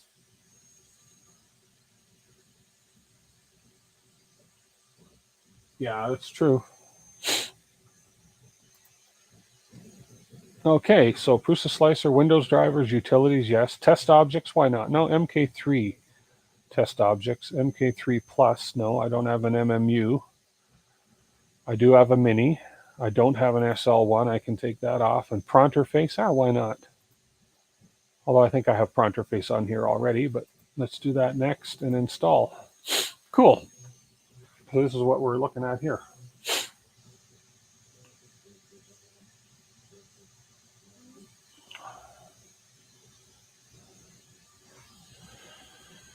Checking for updates already. Look at that. And it's installing the Prusa Slicer on my computer. Next. Finish. Open tutorials. I don't need to open the tutorial. Visit printers.org. I don't need that. And open sample models. Why not? The heck. Samples, bundled up Bernie, sample G codes, sample objects, two-way plus screw. That sounds wrong. Cap nut. Okay, anyways, won't worry about that. For now, I'm going to open the slicer. The active configuration was created by 231 Windows. Shall the newer configuration be imported? Yes. Let's import the new. Oh, look at that model on their opening splash screen. Oh, this looks a little different. Okay. Now, what do I have in my configurations already? Nothing. I do have a rat rig, but probably got a better one here. Configuration wizard is not using newest configuration available. Install the newest configuration then. Come on. Here we go. Other vendors. Oh, Voron. Rat rig. Oh, I like what I'm seeing. I don't need FL Sun. I don't need Creality. Oh, look at that. vCore 3, 500 millimeter. Oh, let's install it.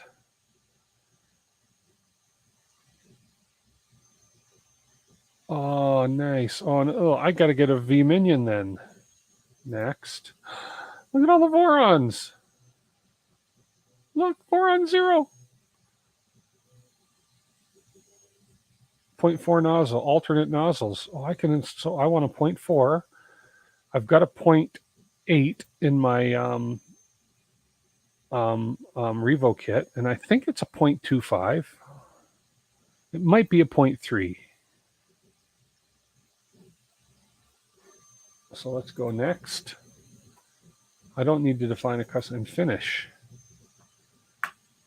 Oh, it's even got the Rat Rig logo on it. Oh, cool. And look at the balls. Oh, is that ever cool? Oh, what's the Voron look like?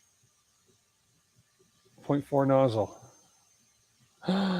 Oh, it's even got the thick bed. Oh, man. Thanks for letting me know this, Jason. Different layer height for each model. Do you know that you can print each model and apply it with different layer? Yeah, I do know that. Thanks for the reminder. A little clippy. Oh, that's cool. That's very cool. That is so cool. So I can get rid of these other rat rigs once I play with this one a little bit. Why do I have a VCore 3300? Anyways, it's okay. Cool. I love that they've got the logos on the plate now. Not that it matters, I mean, but it's, and they even got the balls. I mean, they had the balls to put the balls on. I like that.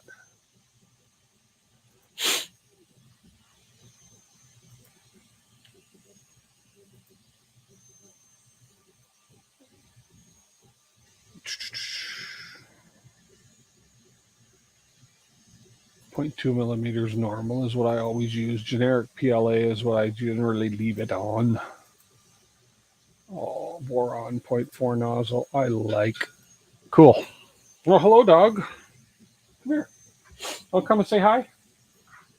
Yes, look at the balls. Revo 25468. Oh, is that what they are? Okay. Oh, there's a 4 on it. Is that right? I didn't even think to look at that. All right, the one that's on it is a 0.4. Let's see if my eye can. Yeah, that's a 0.4. The orange. Okay. Okay, I'll bring that in after. So 25, 4, 6, and 8. I think I can go back into the configuration and do that again.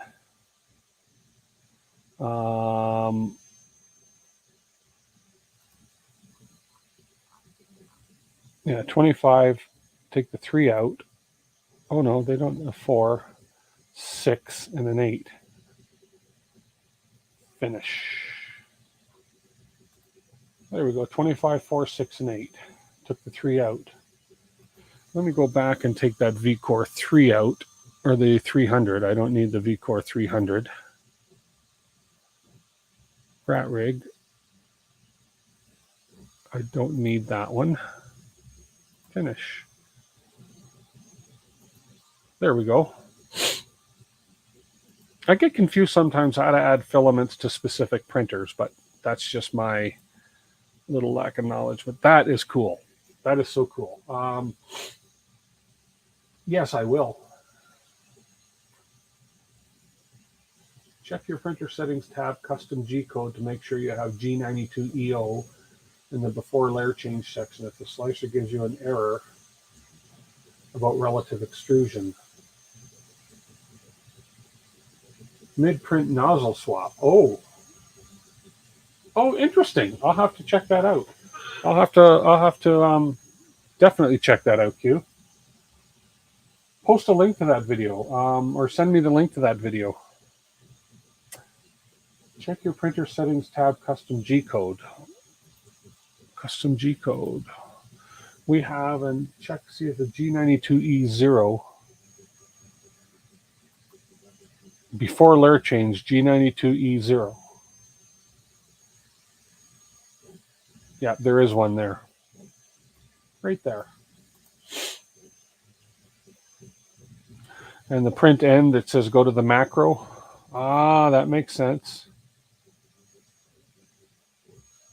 Okay, print, start, extruder, first layer temperature, initial tool, end bed, first layer temperature. Oh, okay, so this basically refers to the macros, these things. Okay, very cool. After layer change, tool change G code. We don't have a tool changer, so.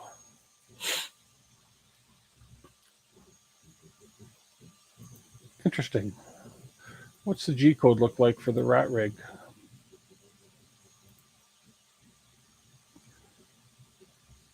NG code and print.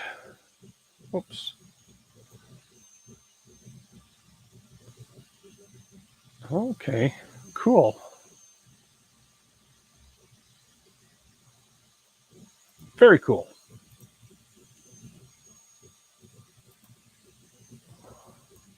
Gonna play around with these. E0. Okay. Good night, apprentice. Appreciate you being on here. Thank you so much. And let's go back to this cube. Cube is looking good. Let's get in a little closer. Oh, I just dropped my pen down behind my bench. Oh well. It's been a stream. Let's come in closer. Oh, look, that's too close here. Hang on.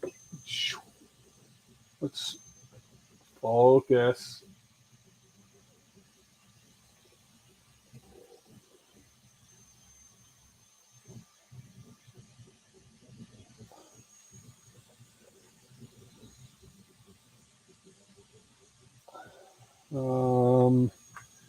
Let me pop up this other window, see if we're actually in focus here. We are actually in focus, I think, right there. A little bit of a looks like a little bit. Where's my pointer tweezers? Right there. Almost looks like a tiny layer issue right there. Something's going on there. And then down in this corner, you can see a little bit of a hiccup there. Otherwise, it's looking pretty good. I don't see any visible ringing from my perspective, so I don't know if I'm going to let this whole print. I don't know if I may not let this. I don't know how much longer is in it. Let's see. It's getting a bit late, and I'm getting a little bit tired. But boy, it's been a fun stream. I've learned a lot on this stream. We've shared a lot of interesting things. There we are. 46% done.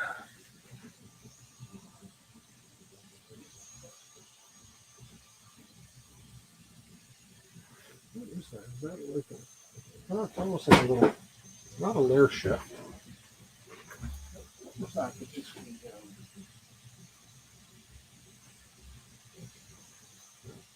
Oh, just a box falling down my stairwell. That's all. Okay. I'd say, though, this printer is pretty good to go for the show.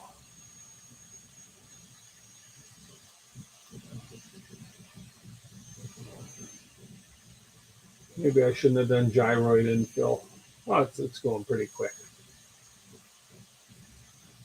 There's that one little hiccup, though, there. Otherwise, it's not a bad looking cube so far. Let's see. Yeah. Well, that side looks good. The back looks good. No ringing. Yeah.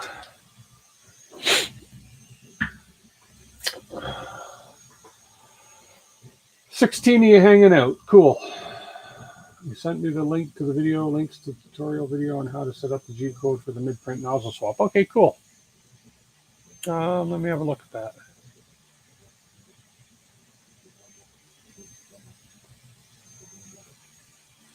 Oops, hang on. Maybe try again.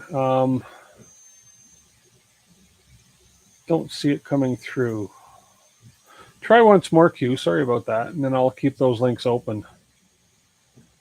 Don't know why it didn't come through.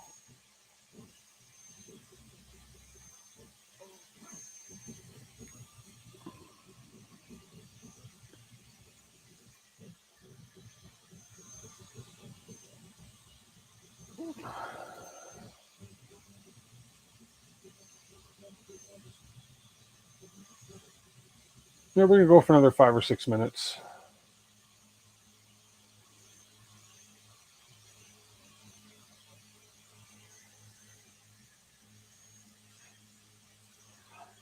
Well, there goes the bridging in the middle of the cube. Perfect bridging.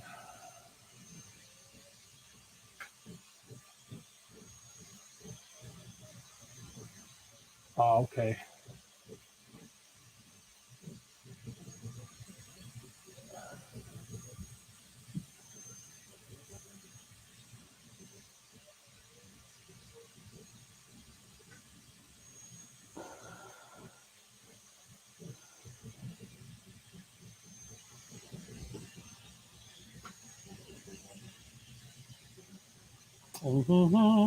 Da, da, da, da.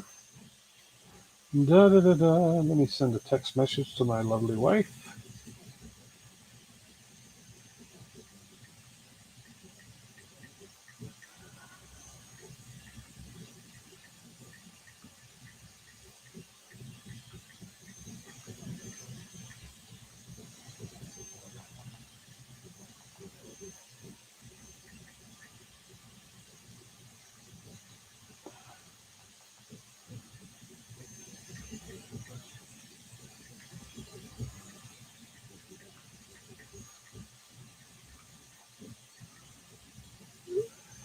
There we go.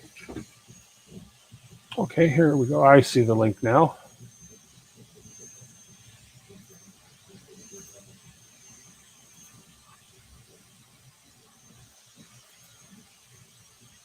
And, okay, there we go. Oh, I'm already subscribed to your channel, which is good. I like the Canadian flag in the background there, Q. Okay, I'm going to bookmark that, and we're good to go. Okay, cool. Oh, I like that little YouTube logo thing with the two ducks on top. That is cool.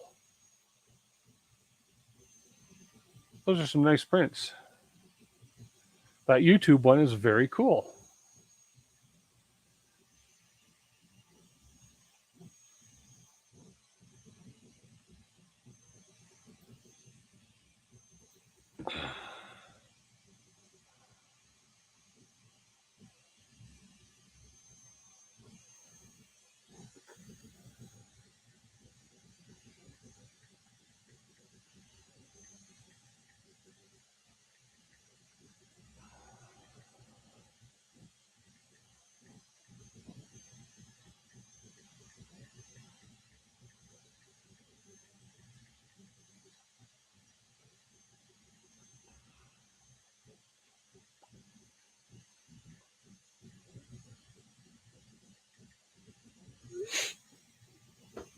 Okay, getting through. We're over halfway mark on the cube. Can send the files. YouTube doesn't want me to host them. Okay. You can email me the files too, Q. In my description or in my info or about on my YouTube, my email's there, but it's dwit3dcanada@gmail.com. If you want to email me files, that's fine that way too.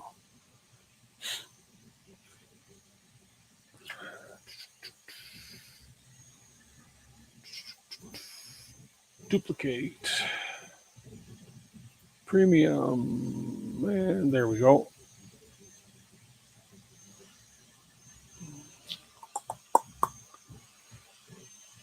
And we're 60% of the way.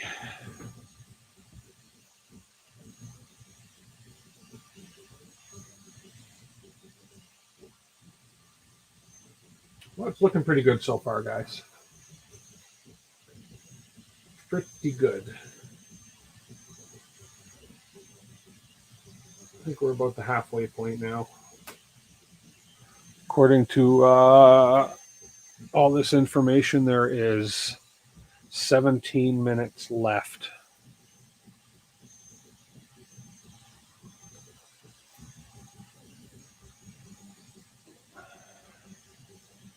And I didn't have to adjust my Z offset at all, so the Z offset is set perfect for this right now. Yeah, that's not bad at all. Next thing I want to do is I want to fix that ADXL. The wiring, I've got to not make it such a permanent thing. I've got to make it so I can unplug and plug it in. So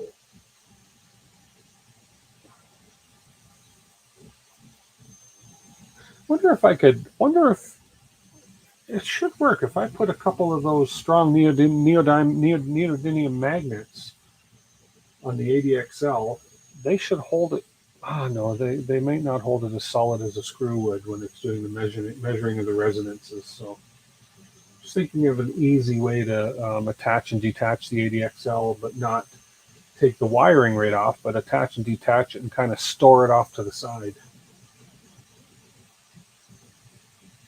Just thinking out loud, basically, is what I'm doing. STL's fine, or Step or STL. I use Fusion 360, so either Step or STL is fine. I shouldn't need to edit them, so Step STL would be good.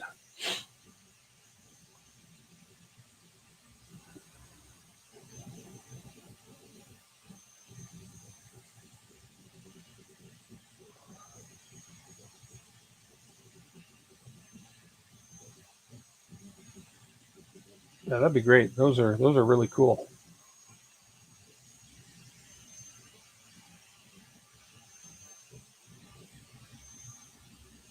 Mucho apreciado.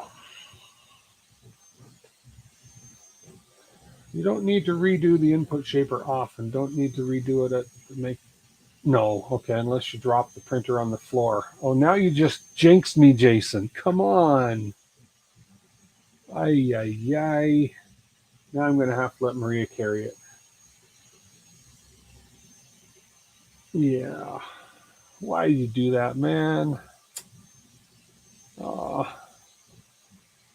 True, I could just, but I just don't want to. I got the wires running nice. But I don't like the fact that it's kind of covering up the Voron logo on that.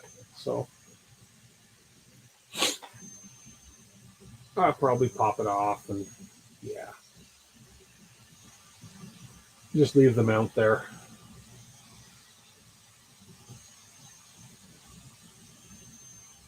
15 folks left hanging in. You drop everything else. So well, thank you. I appreciate the reverse psychology attempt at helping me not drop it. Yeah. I drop things and I break micro SD cards.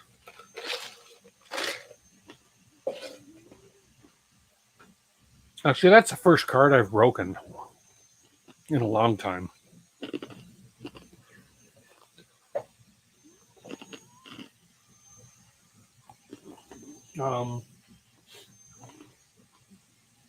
Man, my space is a mess. I've got to do some cleanup here before I start the next build. Your ADXL is portable, connected to a Pico Zero. Okay. I got one big. I actually wired it up so that there's instead of having to plug individual on the Pi, it's one big plug. Plugs right into the Pi. I just have to count down nine pins and plug it in. But what I should do is just put a couple dead plugs, like unwired plugs, on that ninth pin so that I don't have to count 1, 2, 3, 4, 5, 6. And then I know I just plug the big one and boom, this way. Oh, you heard that, did you? Well, we're speaking probably, I don't even think I can remember when I broke a car glass. It was probably, we're speaking 10 years ago. It was one of those compact flash cards. And they're not easy to break. Oh, yeah. Leave it dangling out the back. Yeah.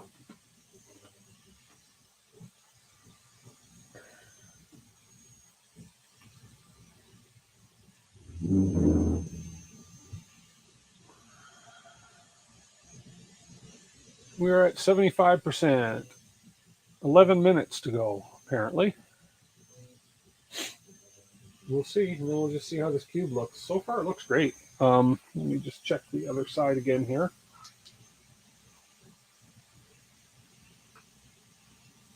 No visible ringing.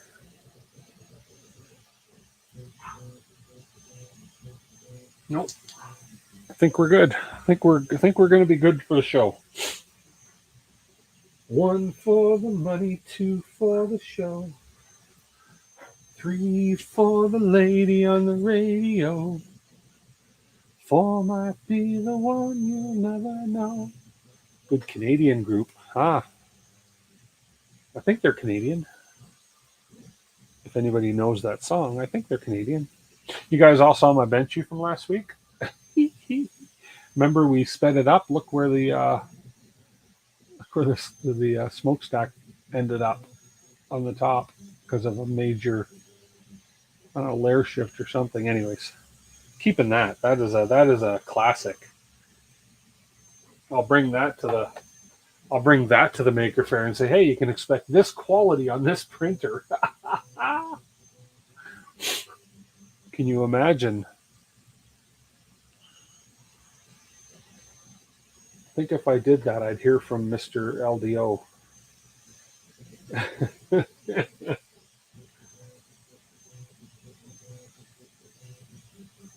This is looking good, guys. Looking very good.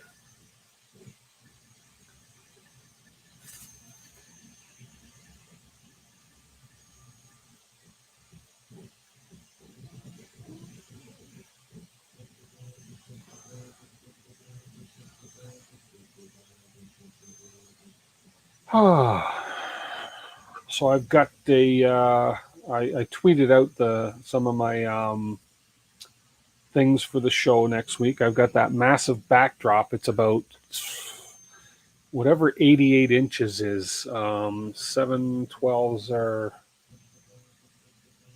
84. So it's just over 7 foot square, big backdrop with my logo on it. And then I also tweeted out a pull-up banner that I made. Nice pull-up banner with a big QR code that says scan and subscribe. So it should be good. I'm excited about this show. The LGX Lite mod for the 01 is outstanding as well. LGX Lite, is that a hot end mod? Don't think of them as failures. Think of them as obstacles you've overcome. Absolutely 3D Vince Medic. 3D Medic Vince. That's so true. I want to put I want to hinge my top hat on this. I want to put a hinge on it too, so I can just lift it. And Jason, I think, was saying that I could just print the same hinges as these ones and put them on, so or something like that. But I'll come up with something. Extruder from Bondtech. Oh, okay. Okay, cool. Oh, now we're getting into some. We are 85%. 7 minutes. Hard to believe there's only 7 minutes left in this, but we'll see. That'll take us to 8:35. The email queue is DWIT3DCanada, DWIT 3D Canada at gmail.com. Oh, it's not in the description. It would be over in the on my page. It would be over in the if you go to my main page, it'd be over in the about me. That's where my email is. But yeah, but that's okay. DWIT3DCanada at gmail.com.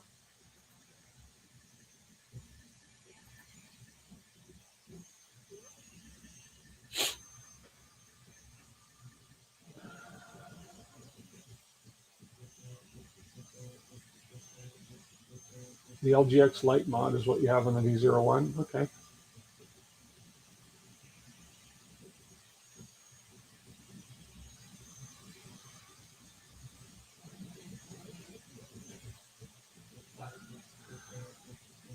With the Revo, Voron is a power move. Yeah.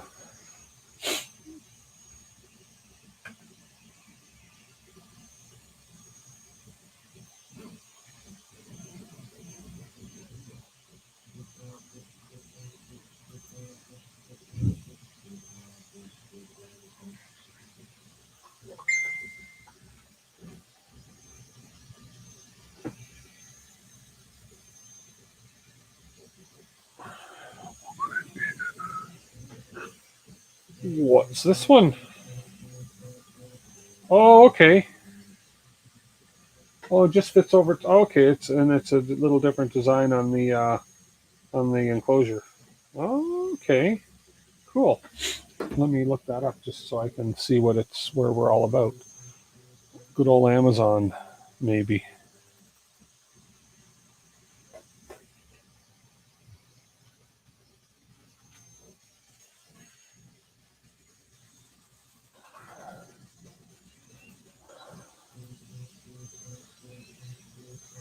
Yeah, of course, not going to find that on Amazon. Oh, maybe my local guy. 3D Lab Tech.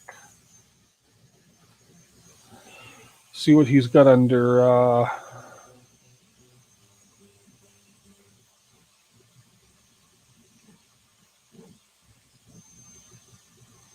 Okay, cool.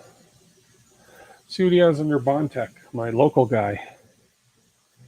All he had. Okay, he's got the CHT nozzles, which I have. Okay, LGX Lite, no motor, or the LGX Lite with the motor. Okay, I see it. And he's got them in stock too.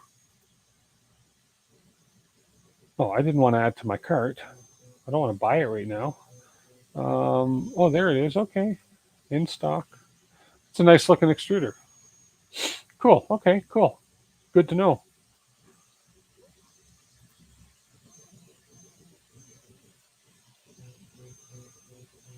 Oh, Jason put a link there for me too.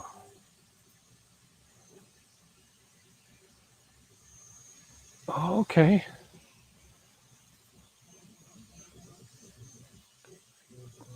Nice. Okay, I'm going to keep this page.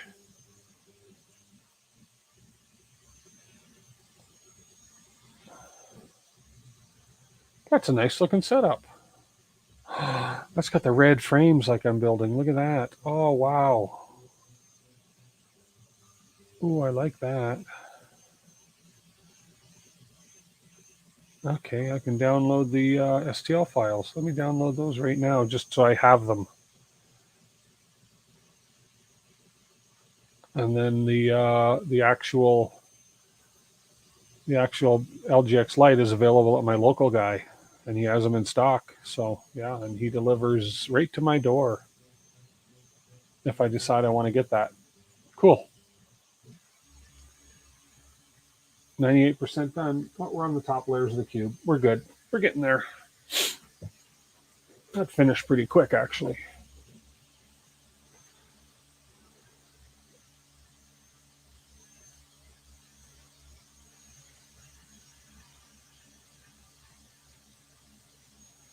Cool.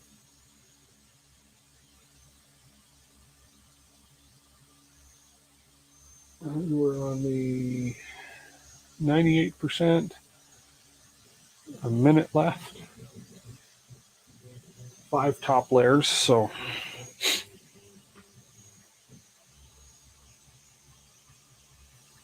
let's.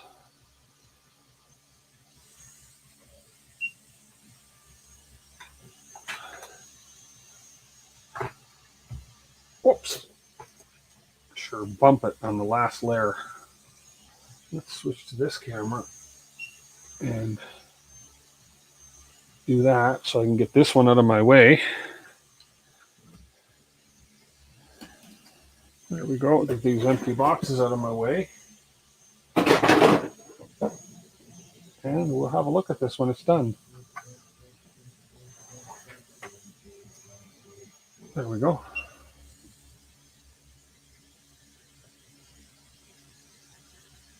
Gonna get the SLS X printed X carriage since it's a pain to print. Yeah.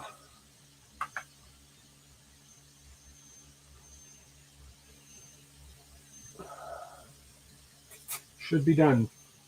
This should be it.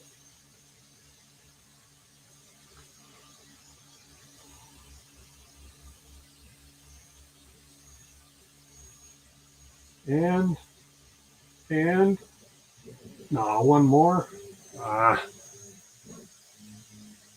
Oh, thank you so much, Q. Appreciate it.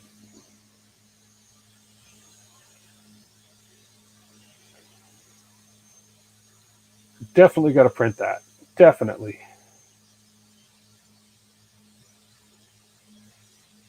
That is so sharp looking.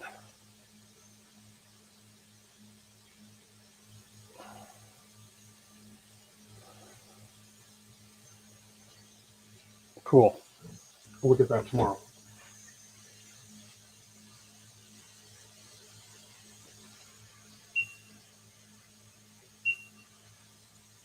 That is more true to the color of this filament. Blood red. The new X carriage needs supports. Also, you can get a 3010 fan in there if you want as well. Ah.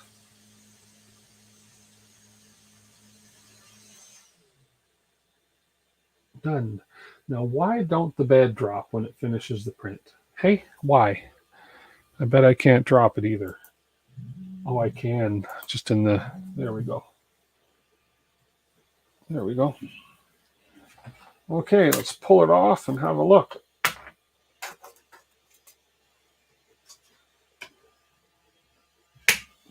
Okay.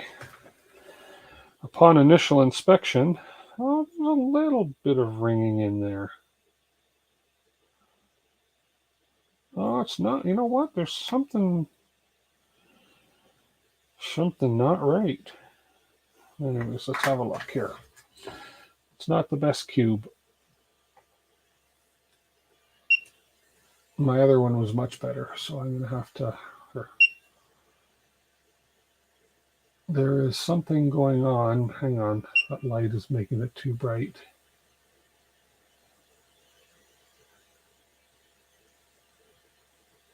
Really hard to see. Well, maybe I'm just being overcritical.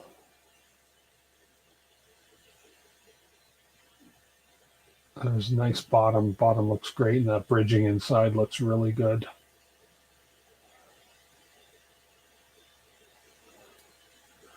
There's the top.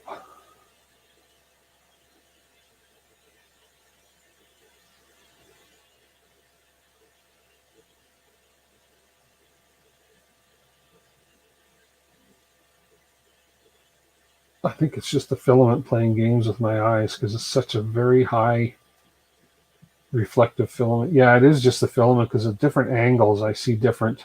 So it is actually not a bad cube. At different angles it looks just so different. Yeah, it's just the filament. But it's not bad actually. Can I actually, yeah, I can fit my finger right in there and touch the bridge, which is always a... Oh, definitely, it slides in easier from the top. I don't know what I'm saying. Oh, man. If my corners are a bit too round, which, yeah, maybe, you know. Like, I don't know if you can see, they might be, yeah, they're not as sharp. I guess they could be a little sharper. But they're not bad. Put my caliper on it. Oh, makes sense, yeah. Okay, let's see what we mic out at.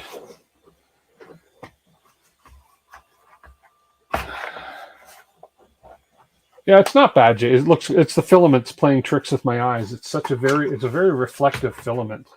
What are these supposed to be? 30 millimeters?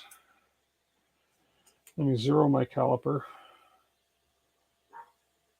Okay, and 30 point, depends where I grip it, but 30.25, 30.5. So we're half a millimeter too big. And 30.017, 30.32, 28, 30.65. Depends where I measure it from. But we're less than half a millimeter out. Yeah. I could lower the pressure advance just a little bit. 3.11. So there we go. It is really smooth. It's almost too smooth because being so smooth, the reflections. Oh, why? The reflections throw me off. So yeah, it's not bad at all. Nice smooth air lines for sure. But the light plays tricks. I like that. I love the texture on on that sheet. It's not too bad. It's pretty good. So there we go. Mr. Voron, you are ready to go to the show, I think.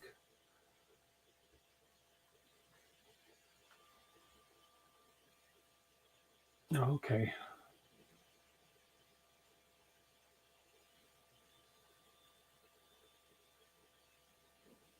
Small change after the initial PA. Yeah, I could drop it a little. So right now my pressure advance is, so what do you consider a little? So if I go into my pressure advance now, it is at, where am I here? Pressure advance right now is at 0.575. Now, would dropping that to just 0.500, would that be considered a little bit? Oh, the end macro name doesn't match the print end name in the slicer G code. Oh, that's why. Okay. I'll have a look at that. So what would be, so from 0.0575, what would be considered, okay, Brendan, take care. I'm done here right now anyway. So, so 0.575 to what? 0.500? 0.55. Okay. I won't print another one right now. Well, I'll print another one and leave it and then look at it in the morning. Let's go to 0.55 and we'll see what happens. And we're going to start. Okay, we'll print another one, but we won't even bother looking at it till tomorrow because it's time to go. Take off 0.55. There we go. Okay. Okay. Evil minds think alike. There you go. Well, guys, listen, it's past my normal stream time. It's getting close to my bedtime. I want to thank everybody for hanging out with me tonight and all the tips and tricks and the files, et cetera, et cetera. And next week, I don't know. I'll be on through the week. Maybe we'll see how this week goes. I got a lot of work to do at my regular gig. So we'll see. Next Sunday, I won't have this standard show like this, but I will see if I can at all broadcast from the Maker Faire. I don't know. I haven't decided if I'm bringing a camera because I'll be with my laptop, which is going to be running a bunch of stuff. So I may bring one camera, maybe this camera and a tripod on the tripod and see what happens. We'll see. But until then, listen, guys, thank you so much for hanging out. I appreciate it. You guys have been a great help. I hope somebody on here learned some stuff. I think we got a new Voron convert coming from my local guy here. So, yeah, see, it's been great. Yeah, I appreciate that. And thanks for coming in. Better than yours, US. Much appreciated. So I'm going to say goodbye to everybody. Thank you for the super chats. They were greatly appreciated. And we'll see everybody through the week and hopefully next week from the Maker Faire. If not, the week after. Take care, everybody. Bye for now. Thank you.